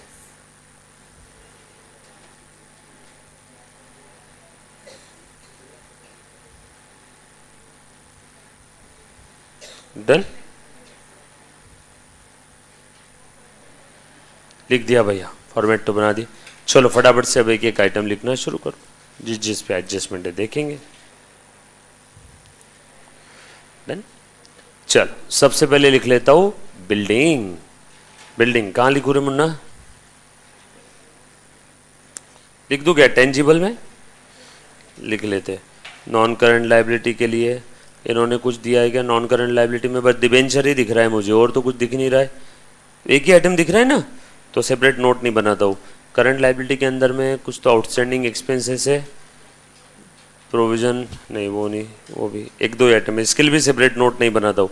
आप समझ रहे हो क्या मैं कैसे क्वेश्चन से बात कर रहा हूँ? ए बाबा एक सेकेंड, मैं जब भी ऐसा बोलता हूँ हे क्वेश्चन बता, तो मुझे पता होता है क्वेश्चन में क्या है, मैं बस आपके सामने नौटंकी करता हूँ कि अच्छा ये ऐसा है और फिर लिख देना चाहिए। तो आप भी ऐसे ही बात करो क्वेश्चन के साथ, ठीक है? जो मैं कर रहा हूँ वो आपके हिसाब से आपके लिए करता हूँ। डायरेक्टली सॉल्व करना रहता तो फिर डायरेक्टली सॉल्व करके 20 मिनट का काम था, फिर मैं घर चले जाता था। लेकिन फिर उसके बाद आप अंडे टमाटर लेके आते अगले दिन। तो आप क्वेश्चन में देखो कैसे डिसाइड किया मैंने, करंट लाइबिलिटीज़ में कुछ नहीं है, एक दो आइटम दिखे मुझे, तो फिर मैंने सेपरेट नोट बनाने का कैंसिल किया, वहीं लिख दूंगा। उसके बाद फिक्स असेट के अंदर में क्या दिख रहा है? बिल्डिंग है, मशीनरी है। यहाँ पे मेरे पास जगह है क्या? नहीं है। मैं बना लूँ नोट इसके लिए? जगह रहती तो माँ कसम यही लिख देता। नोट 1 हो गया, 2 हो गया, तीसरी नोट लिखो क्या? टेंजिबल में आएगा ना वो। हाँ, उसके बाद इनटेंजिबल में कुछ है क्या इस क्वेश्चन में? ढूंढो। इनटेंजिबल में copyright, patent right, goodwill, trademark, licences, कुछ नो, कुछ नहीं है, छोड़ दो। इन्वेस्टमेंट में कुछ है? हाँ एक ही है, बट यहाँ जगह है तो वहीं लिख दूंगा, अलग से नोट नहीं बनाता हूँ। करंट असेट में क्या क्या है? करंट असेट में मेरे पास में क्लोजिंग स्टॉक है, लूज टूल्स है, आउटस्टैंडिंग इनकम भी दिख रहा था एक, कहीं तो 3 एक आइटम है। हाँ है, आखिरी में जगह है, छोड़ दो। लास्ट आइटम ये ना करंट असेट। उसके बाद रेवेन्यू, 1 2 3 हो गई ना इधर नोट। रेवेन्यू, रेवेन्यू के लिए नोट नहीं बनाऊंगा अलग से, रेवेन्यू इन्होंने डायरेक्टली दिया है सेल्स। अदर इनकम का कुछ नहीं बनाऊंगा नोट, अदर इनकम दिया है क्या कुछ इसके अंदर में? इंटरेस्ट ऑन इन्वेस्टमेंट है, बस उतना ही है अदर इनकम। एक्सपेंसेस, एक्सपेंसेस में है काफ़ी सारे। अब एक्सपेंसेस के अंदर में मैं एक एक आइटम यही लिख लूँगा बेटा, अगर मुझे ज़रूरत पड़ी तो नोट बना लूँगा। 3 तक नोट बनाई है मैंने अभी, ठीक है? आ जाओ। चल, मैंने क्या डिसाइड किया रे अभी क्वेश्चन के साथ बात करके एक 10 सेकंड में? नोट कौन सी बनाना है। डन। सबसे पहला आइटम दिख रहा है building, notes to the account. Notes to the accounts are part and parcel of your financial statement. Note number 1 share capital का है, जगह छोड़ दो। Note number 2 reserves and surplus का है, जगह छोड़ दो। Note number 3 tangible fixed asset का है। सर कितनी जगह छोड़ना है? छोड़ दो ना आधे आधे पेज की। चलो लिखो बिल्डिंग, सीक्वेंस में शुरू करते हैं हम लोग हमारे। लिख रहे बेटा बिल्डिंग, बिल्डिंग है, मशीनरी है। चलो 2 मिनट के लिए पेन वेन रखो तो नीचे। लिखा सभी ने? पेन रख दिया नीचे? अब 2 सेकंड के लिए ध्यान दो। फर्स्ट टाइम ऐसा हुआ है ना, प्रोविजन फॉर डिप्रिसिएशन इसमें इंक्लूडेड ही है, राइट? करंट ईयर का डिप्रिसिएशन इंक्लूडेड है ना प्रोविजन फॉर डिप्रिसिएशन में, दोनों ट्रायल बैलेंस में दिया हुआ है। ध्यान देना सब लोग अच्छे से। देखो मैं क्या कर रहा हूं,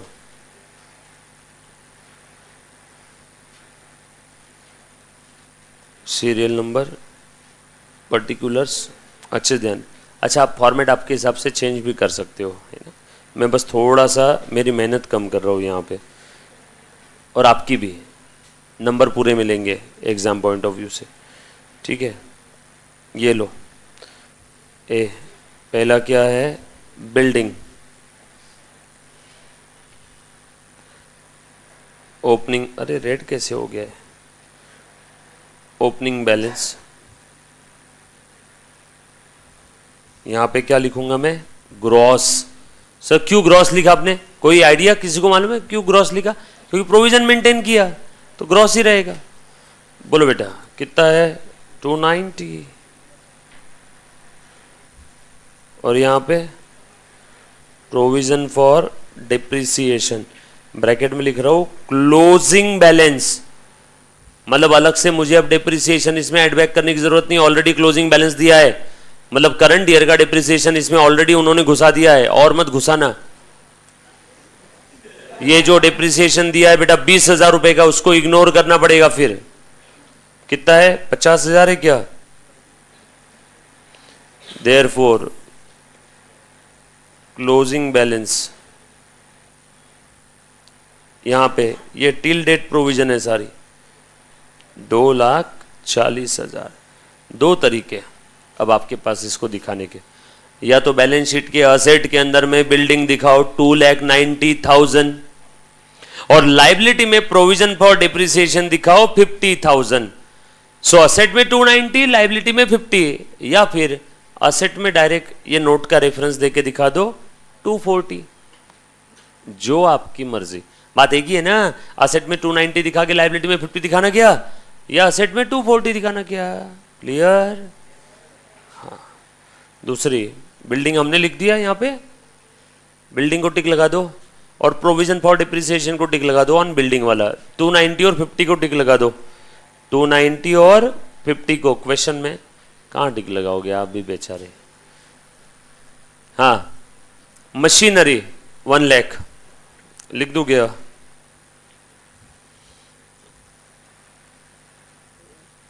हाँ, प्रोविजन फॉर मशीनरी कितना बेटा?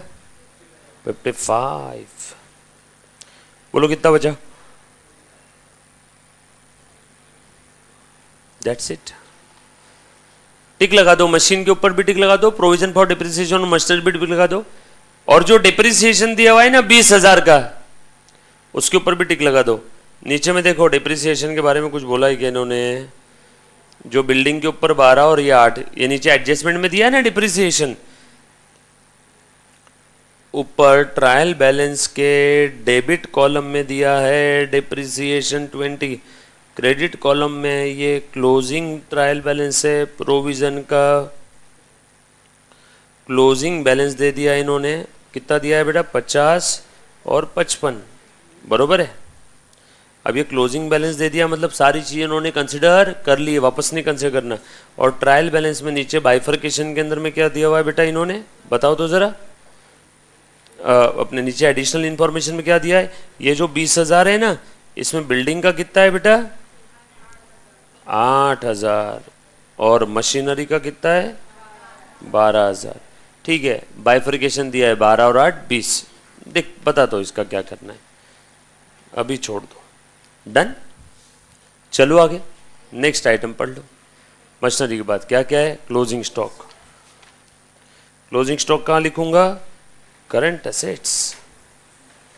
अब अच्छे से ध्यान दो, इसके लिए मैं वर्किंग नोट बना रहा हूं। हाँ, नोट नहीं, वर्किंग नोट। अच्छे से ध्यान दो, बस यही एक इंपॉर्टेंट है ना? बाकी तो क्या क्वेश्चन में फिगर ही लिखना है सारी चीज़ें। प्लीज़ ध्यान दे बेटा। इन्होंने यहाँ पे क्लोजिंग स्टॉक भी दे दिया और क्लोजिंग स्टॉक के नीचे परचेस दिया हुआ है, एडजस्टेड परचेस। तो अब देखो मैं क्या कर रहा हूँ, सिंस ऐसा लिखो, परचेज ब्रैकेट में एडजस्टेड कितना दिया है बेटा? 2,10,000 means stock already adjusted in the purchase account. यानी at the end of the story आपका परचेस का फिगर 2,10,000 आना चाहिए, बरोबर है। बट ऐसा लिखो, as per schedule 3 we have to show separately changes in inventory. Inventory changes जो भी है मुझे सेपरेटली दिखाना पड़ेगा, बरोबर ना। आगे आगे पेजेस पलटते जाओ, आगे आगे लिखते जाओ, 4-5 पेज भी गए तो क्या है, मुझे सेपरेटली दिखाना पड़ेगा चेंजेस इन इन्वेंट्री। देयरफॉर अब देखो मैं क्या कर रहा हूँ, आप सभी को ये एक चीज़ मालूम है, opening stock plus purchase minus closing stock is equal to adjusted purchase. बरोबर।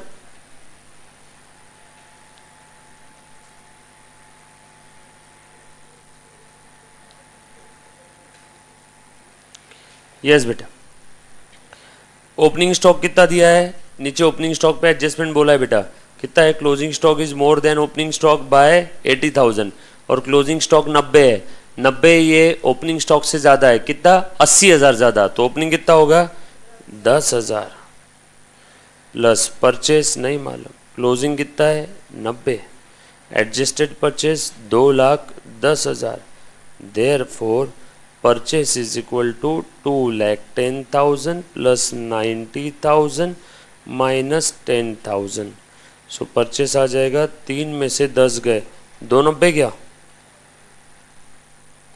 सो ये हम लोग दिखाएंगे इनकम एंड एक्सपेंडिचर अकाउंट में एक्सपेंसेस में, बरोबर है। एंड चेंजेस इन इन्वेंट्री कितना दिखाएंगे, ओपनिंग और क्लोजिंग, ओपनिंग माइनस क्लोजिंग, ये कितना दिखाएंगे बेटा चेंजेस इन इन्वेंट्री, ओपनिंग कितना था 10, क्लोजिंग कितना था 90, 10 माइनस 90 माइनस 80, और ये कितना है प्लस 290, नेट इफेक्ट आया क्या 2,10,000, ये भी कहाँ दिखाएंगे, इनकम एक्सपेंडिचर अकाउंट में एक्सपेंस में माइनस दिखाएंगे, चेक कर लो, नेट इफेक्ट 2,10 आना ही चाहिए, डायरेक्टली 2,10 भी लिख देते थे तो भी आपका आंसर फिगर वाइज सही रहता, लेकिन चेंजेस इन इन्वेंटरी सेपरेटली दिखाना होगा, इसलिए हमने वर्किंग बना दिया।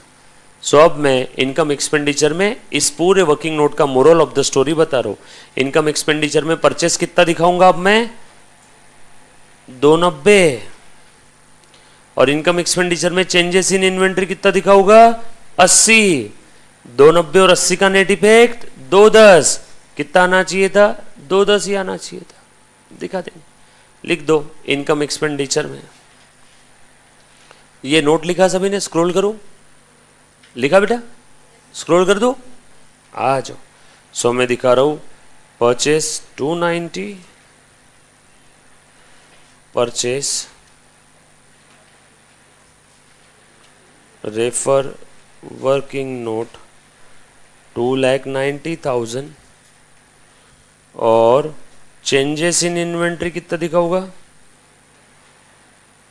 अगेन रेफर वर्किंग नोट 80 ना, माइनस में, क्योंकि ओपनिंग कम है क्लोजिंग ज्यादा है, क्लोजिंग ज्यादा है, क्लोजिंग कौन से साइड में होता है इनकम साइड में, इनकम साइड ज्यादा है खर्चे वाली साइड कम है, बरोबर ना, तो नेट इफेक्ट इनकम आया, लेकिन आप ये लिख रहे हो एक्सपेंस के हेडिंग में इनकम लिख रहे हो तो माइनस में लिखना पड़ेगा ना, इसलिए मैंने लिख दिया माइनस 80, डन, चलो आगे, लिख दिया बेटे सारी चीज फटाफट से, यो आगे, बिल्डिंग हो गया, मशीनरी हो गया, क्लोजिंग स्टॉक हो गया, परचेस हो गया, देन सैलरी,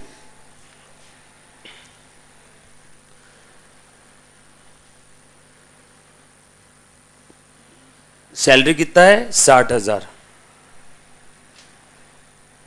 दिखाओ, सैलरी यही लिख दूं कह रहे, एम्प्लॉय बेनिफिट के नाम से लिख दूं, और कुछ है कि एम्प्लॉय बेनिफिट में चेक करो तो यहीं पे सब क्लब करके लिख देंगे, सैलरी है डायरेक्टर्स फी, अब यार अगेन डिलेमा, डायरेक्टर्स फी को मैं एम्प्लॉय बेनिफिट में दिखाऊं कि डायरेक्टर्स फी को अलग से दिखाऊं एक्सपेंसेस में या अदर एक्सपेंसेस में, एम्प्लॉय बेनिफिट में देखो मैं मानता हूँ अपने कंपनी लॉ के अंदर में पढ़ा है डायरेक्टर भी कंपनी का एम्प्लॉय है, बट हाँ एम्प्लॉय बेनिफिट में डायरेक्टर्स को मत डालो, डायरेक्टर्स को हम लोग अदर एक्सपेंसेस में डायरेक्टर्स फी, सिटिंग फी, डायरेक्टर्स रेम्युनरेशन दिखा दो, सर नहीं मैं तो एम्प्लॉय बेनिफिट में दिखाऊंगा, दिखा दे कोई दिक्कत वाली बात नहीं, बट ज़्यादा प्रॉपर क्या रहेगा उसको दिखा दो, अदर एक्सपेंसेस में सेपरेट एक हेडिंग दिखा दो डायरेक्टर्स फी, चलेगा, चलो आगे दिखा दो, फिर एम्प्लॉय बेनिफिट के अंदर में मंदे दिखाएंगे हम लोग, और कुछ है एम्प्लॉय बेनिफिट के अंदर में, देखो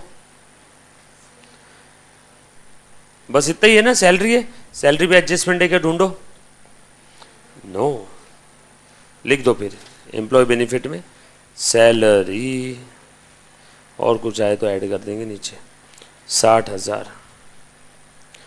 उसके बाद डायरेक्टर्स फी अदर एक्सपेंस में दिखा दूँ,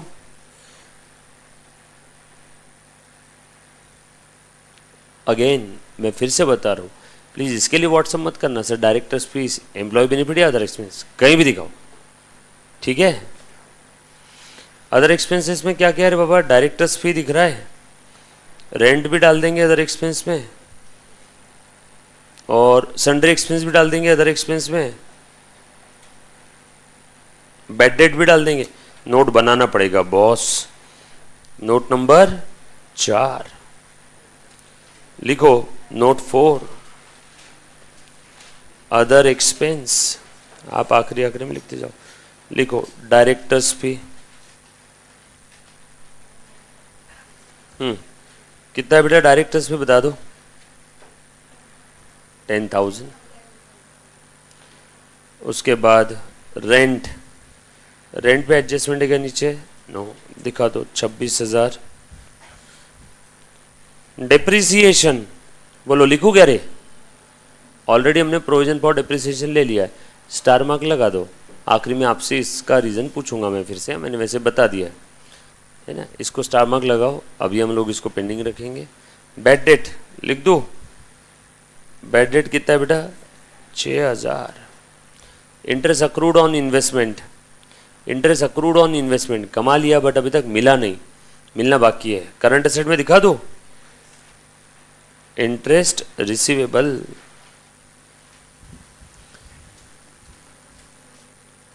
कितना दिखा रहा हूं यहां पे 2,000। और लगेज कॉन्टिंजेंट लाइबिलिटी भी लिख दो ना, बाद में भूल जाएंगे। नोट 5 कॉन्टिंजेंट लाइबिलिटी लिखते जाओ।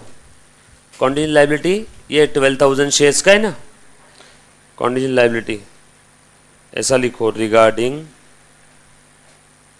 कॉन्टिंजेंट लाइबिलिटी में regarding 12,000 shares of X Limited of ₹10 each, comma ₹8 paid up. Therefore, 12,000 multiplied by ₹2, which X Limited may call in future. 12,000 into 2 कितना आया 24,000। इसका कहीं पे अकाउंटिंग नहीं होगा, कॉन्टिंजेंट लायबिलिटी में नोट बोल के दिखा देंगे। डन। आ जाओ, डिबेंचर इंटरेस्ट कितना है 28,000। कहाँ दिखाओ बेटा, ये लिख लिया होगा सभी ने, तो प्लीज़ एक बार हाँ बोलो, बोलो बेटा हाँ बोल, कुछ कहना चाह रही हो बेटा, क्लियर। चल डिबेंचर इंटरेस्ट कितना है 28,000। एक्सपेंस में दिखा देता हूँ, एक्सपेंस में कहाँ पे, फाइनेंस कॉस्ट में दिखा देना इसको, फिर दिखाओ फाइनेंस कॉस्ट। और कोई आइटम है हमारे पास फाइनेंस कॉस्ट के लिए तो सेपरेट नोट बना लेंगे, नहीं है तो यहीं लिख देंगे। चेक करो, डिबेंचर इंटरेस्ट दिख रहा है, और कुछ है क्या, फाइनेंस कॉस्ट में नो, बस इतना ही दिख रहा है। डिविडेंड को हम लोग अलग से दिखा देंगे, मत डालो उसको फाइनेंस कॉस्ट में। सर डाल दिया तो हाँ कोई दिक्कत नहीं है। वैसे हम लोग वैल्यू एडेड स्टेटमेंट, आपने शायद बनाया नहीं बनाया पता नहीं, वैल्यू एडेड स्टेटमेंट में हम लोग प्रोवाइडर्स ऑफ फाइनेंस में डालते, बट वो वैल्यू एडेड स्टेटमेंट है, फिनेंशियल स्टेटमेंट है, तो हम लोग सेपरेट दिखाएंगे, डिविडेंड को यहाँ नहीं डालेंगे। सो फाइनेंस कॉस्ट में यहाँ पे देखो ऐसा लिख रहा हूँ, डिबेंचर इंटरेस्ट कितना है बेटा 28,000। ठीक है, क्रॉस चेक कर लो, डिबेंचर इंटरेस्ट 28,000 ही आ रहा है क्या। डिबेंचर दिए ना 2 लाख रुपए के डिबेंचर है, 14% यानी 28,000 है। अगर यहाँ पे डिबेंचर इंटरेस्ट लिखा रहता 27,000 तो एडजस्टमेंट बन जाती है एक हिडन। टोटल डिबेंचर इंटरेस्ट आ रहा है 28, यहाँ पे लिखा है 27, मतलब फिर हम लोग 1,000 का और एक एडजस्टमेंट करते हैं आउटस्टैंडिंग का। बट ये मैच हो गया तो अलग से और करने का काम नहीं है, स्टार मार्क लगा देना, चेक करते रहना side by side. Loose tools कहाँ लिख दो, करंट एसेट्स,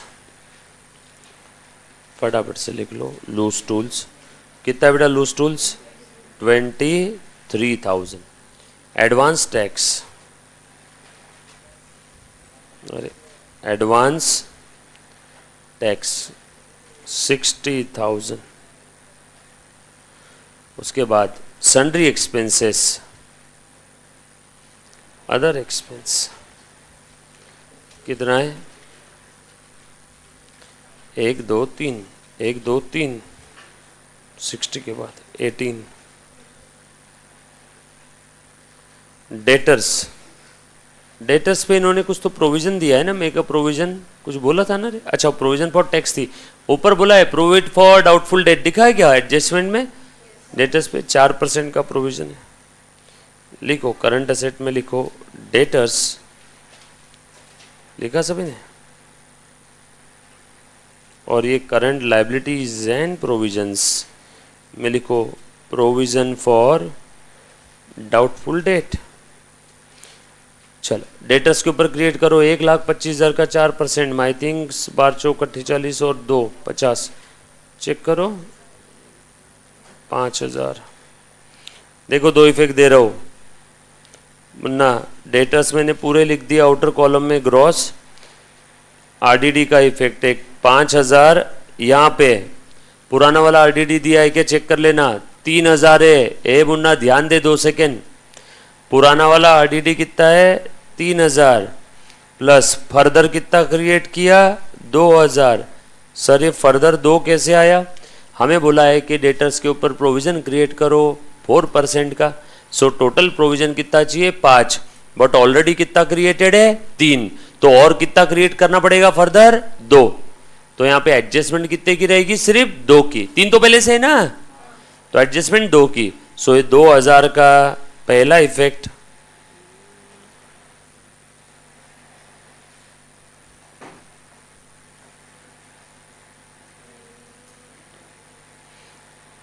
और ये 2,000 का दूसरा इफेक्ट देखो, provision for doubtful debt.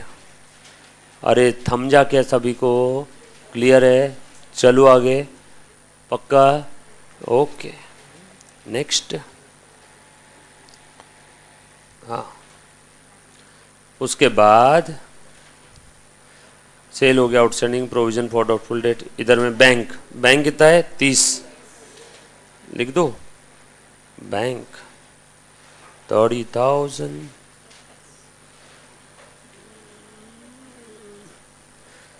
Sales कितना दिया है 5,20,000। Outstanding expenses 2,000।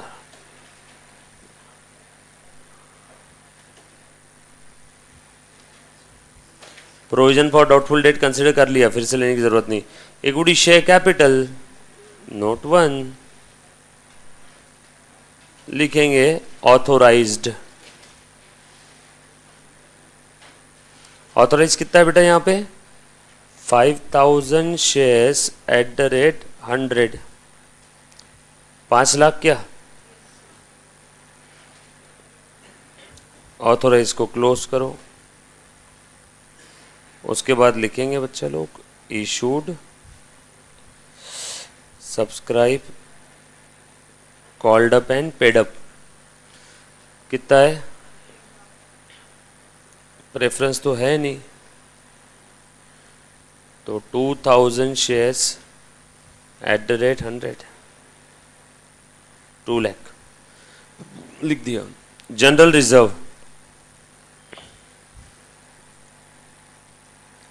Reserves and surplus में जनरल रिजर्व ओपनिंग कितना है बेटा 40,000।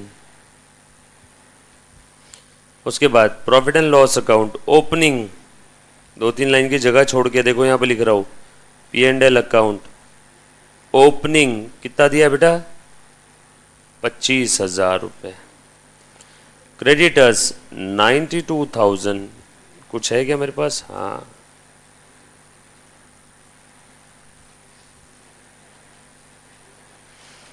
उसके बाद प्रोविजन फॉर डिप्रिसिएशन लिख लिया ऑलरेडी मैंने।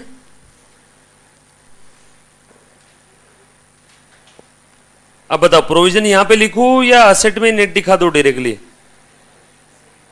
कहां गया असेट्स अपना, ढूंढो न रे, कहां रे असेट?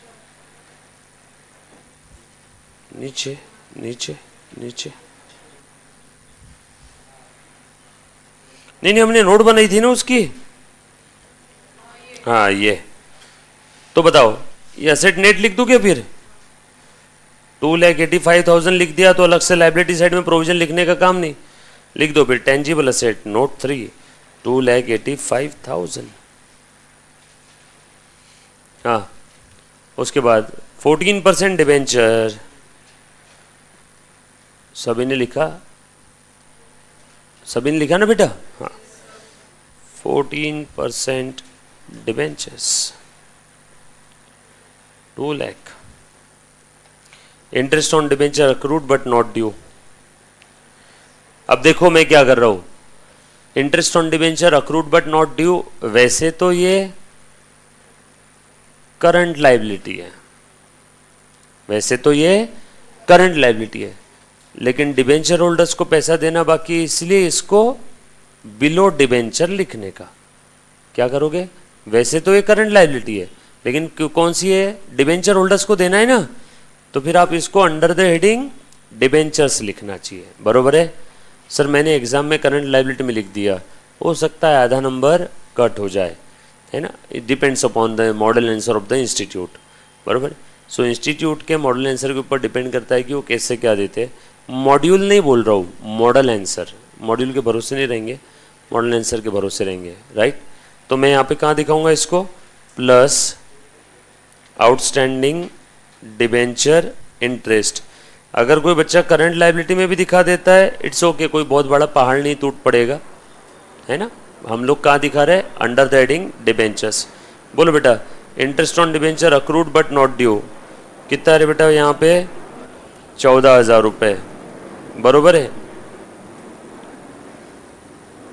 14,000। उसके बाद इंटरेस्ट ऑन इन्वेस्टमेंट, बोलो कितना है? 12,000 है क्या? पर ये इन्वेस्टमेंट का मुझे रेट ही नहीं दिया है। इंटरेस्ट ऑन इन्वेस्टमेंट कहाँ दिखाओ बेटा? कोई बोल भी नहीं रहा मुझे। अदर इनकम में, सही बोल रहा हूं ना? Interest on investment. उसके बाद अनक्लेम डिविडेंड, अनक्लेम डिविडेंड कितना है बेटा? 5,000 रुपये। बोलो कहाँ दिखाएंगे? बोलो।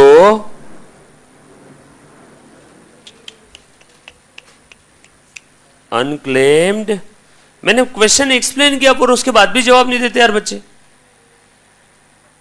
हाँ अनक्लेम डिविडेंड, सर नहीं हम जवाब नहीं देंगे अभी जब तक हमारा एक टारगेट पूरा ना हो जाए। चल ओके, ऑल सेट हो गया, पूरा ट्रायल बैलेंस खत्म। बिल डिस्काउंटेड नीचे कॉन्टिजेंट लायबिलिटी में लिख लो, contingent liability number 2, bill discounted but not yet due. कितना है बेटा अमाउंट इसका? 10,000। कॉन्टिजेंट लायबिलिटी हमारी, क्योंकि ड्यू डेट के दिन अगर उस पार्टी ने, ड्रॉई ने पेमेंट नहीं किया तो किसे देना पड़ेगा? हमें देना होगा, यस और नो? सो इसलिए bill discounted but not yet due कितना आ गया आपका? 10,000। ये कॉन्टिजेंट लायबिलिटी है, इसका कहीं पे अकाउंटिंग हम लोग नहीं करेंगे, जस्ट आया मैटर ऑफ डिस्क्लोजर। नीचे और क्या क्या दिया है? क्लोजिंग स्टॉक दे दिया है, more than opening stock by 80,000, ठीक है, कंसिडर कर लिया। प्रोवाइड फॉर डाउटफुल डेट्स, हमने इसके दोनों इफेक्ट दे दिए, क्या चेक कर लो।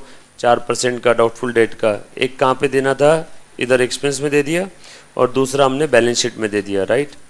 उसके बाद make a provision for income tax, ये हम लोग अभी कर लेंगे, प्रॉफिट बिफोर टैक्स निकालने के बाद स्टार मार्क लगा के रखो टैक्स का प्रोविजन के लिए। Depreciation expense includes 8,000 12,000 on building and machinery. ये 8,000 और 12,000 जो डिप्रिसिएशन है ये करंट ईयर का है, बट हमें प्रोविज़न का क्लोजिंग बैलेंस दे दिया इसलिए हमने इसको इग्नोर कर दिया। आगे और क्या दिया हुआ है, डायरेक्टर्स रिकमेंडेड डिविडेंड। डिविडेंड भी कब आएगा, प्रॉफिट बिफोर टैक्स के बाद, टैक्स माइनस करके पैट में से हम लोग देंगे डिविडेंड। डिविडेंड का अमाउंट तो बता ही सकते ना, पर आप लोग अभी भी डिविडेंड का अमाउंट बता दो कितना आ जाएगा। तो डायरेक्टर्स रिकमेंडेड डिविडेंड ऑफ 25%, जल्दी से बताओ, अरे बोलो ना, करंट लायबिलिटी में लिख देता हूं।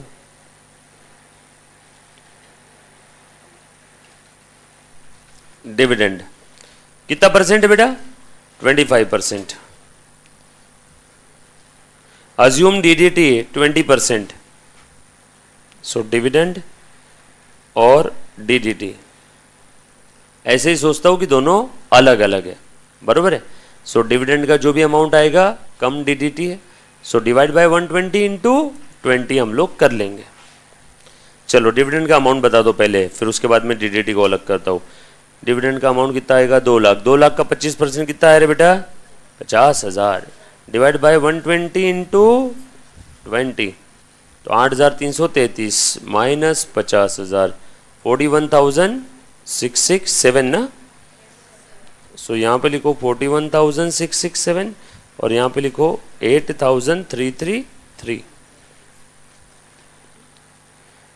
ले बेटा 2 lakh multiplied by 25% divided by 120 into 100। ये समझ में आएगा सभी को मैंने क्या लिखा, पक्का समझा? कोई है ऐसा जिसको नहीं समझा वापस बताओ, बरोबर। डिविडेंड का अमाउंट इंक्लूडिंग डीडीटी, और हमने शेयर होल्डर्स को टैक्स फ्री इनकम दे दिया। अब शेयर होल्डर्स को फिर से डिविडेंड डिस्ट्रीब्यूशन टैक्स देना है क्या उसके ऊपर, नो इनकम टैक्स, क्योंकि ऑलरेडी कंपनी ने पे कर दिया, इसलिए तो डिविडेंड को टैक्स फ्री इनकम बोलते हैं, कंपनी पे कर देती है ना। देखो कंपनी ने एक्सेप्ट कर लिया लायबिलिटी उसकी, खेल खत्म, समय खत्म।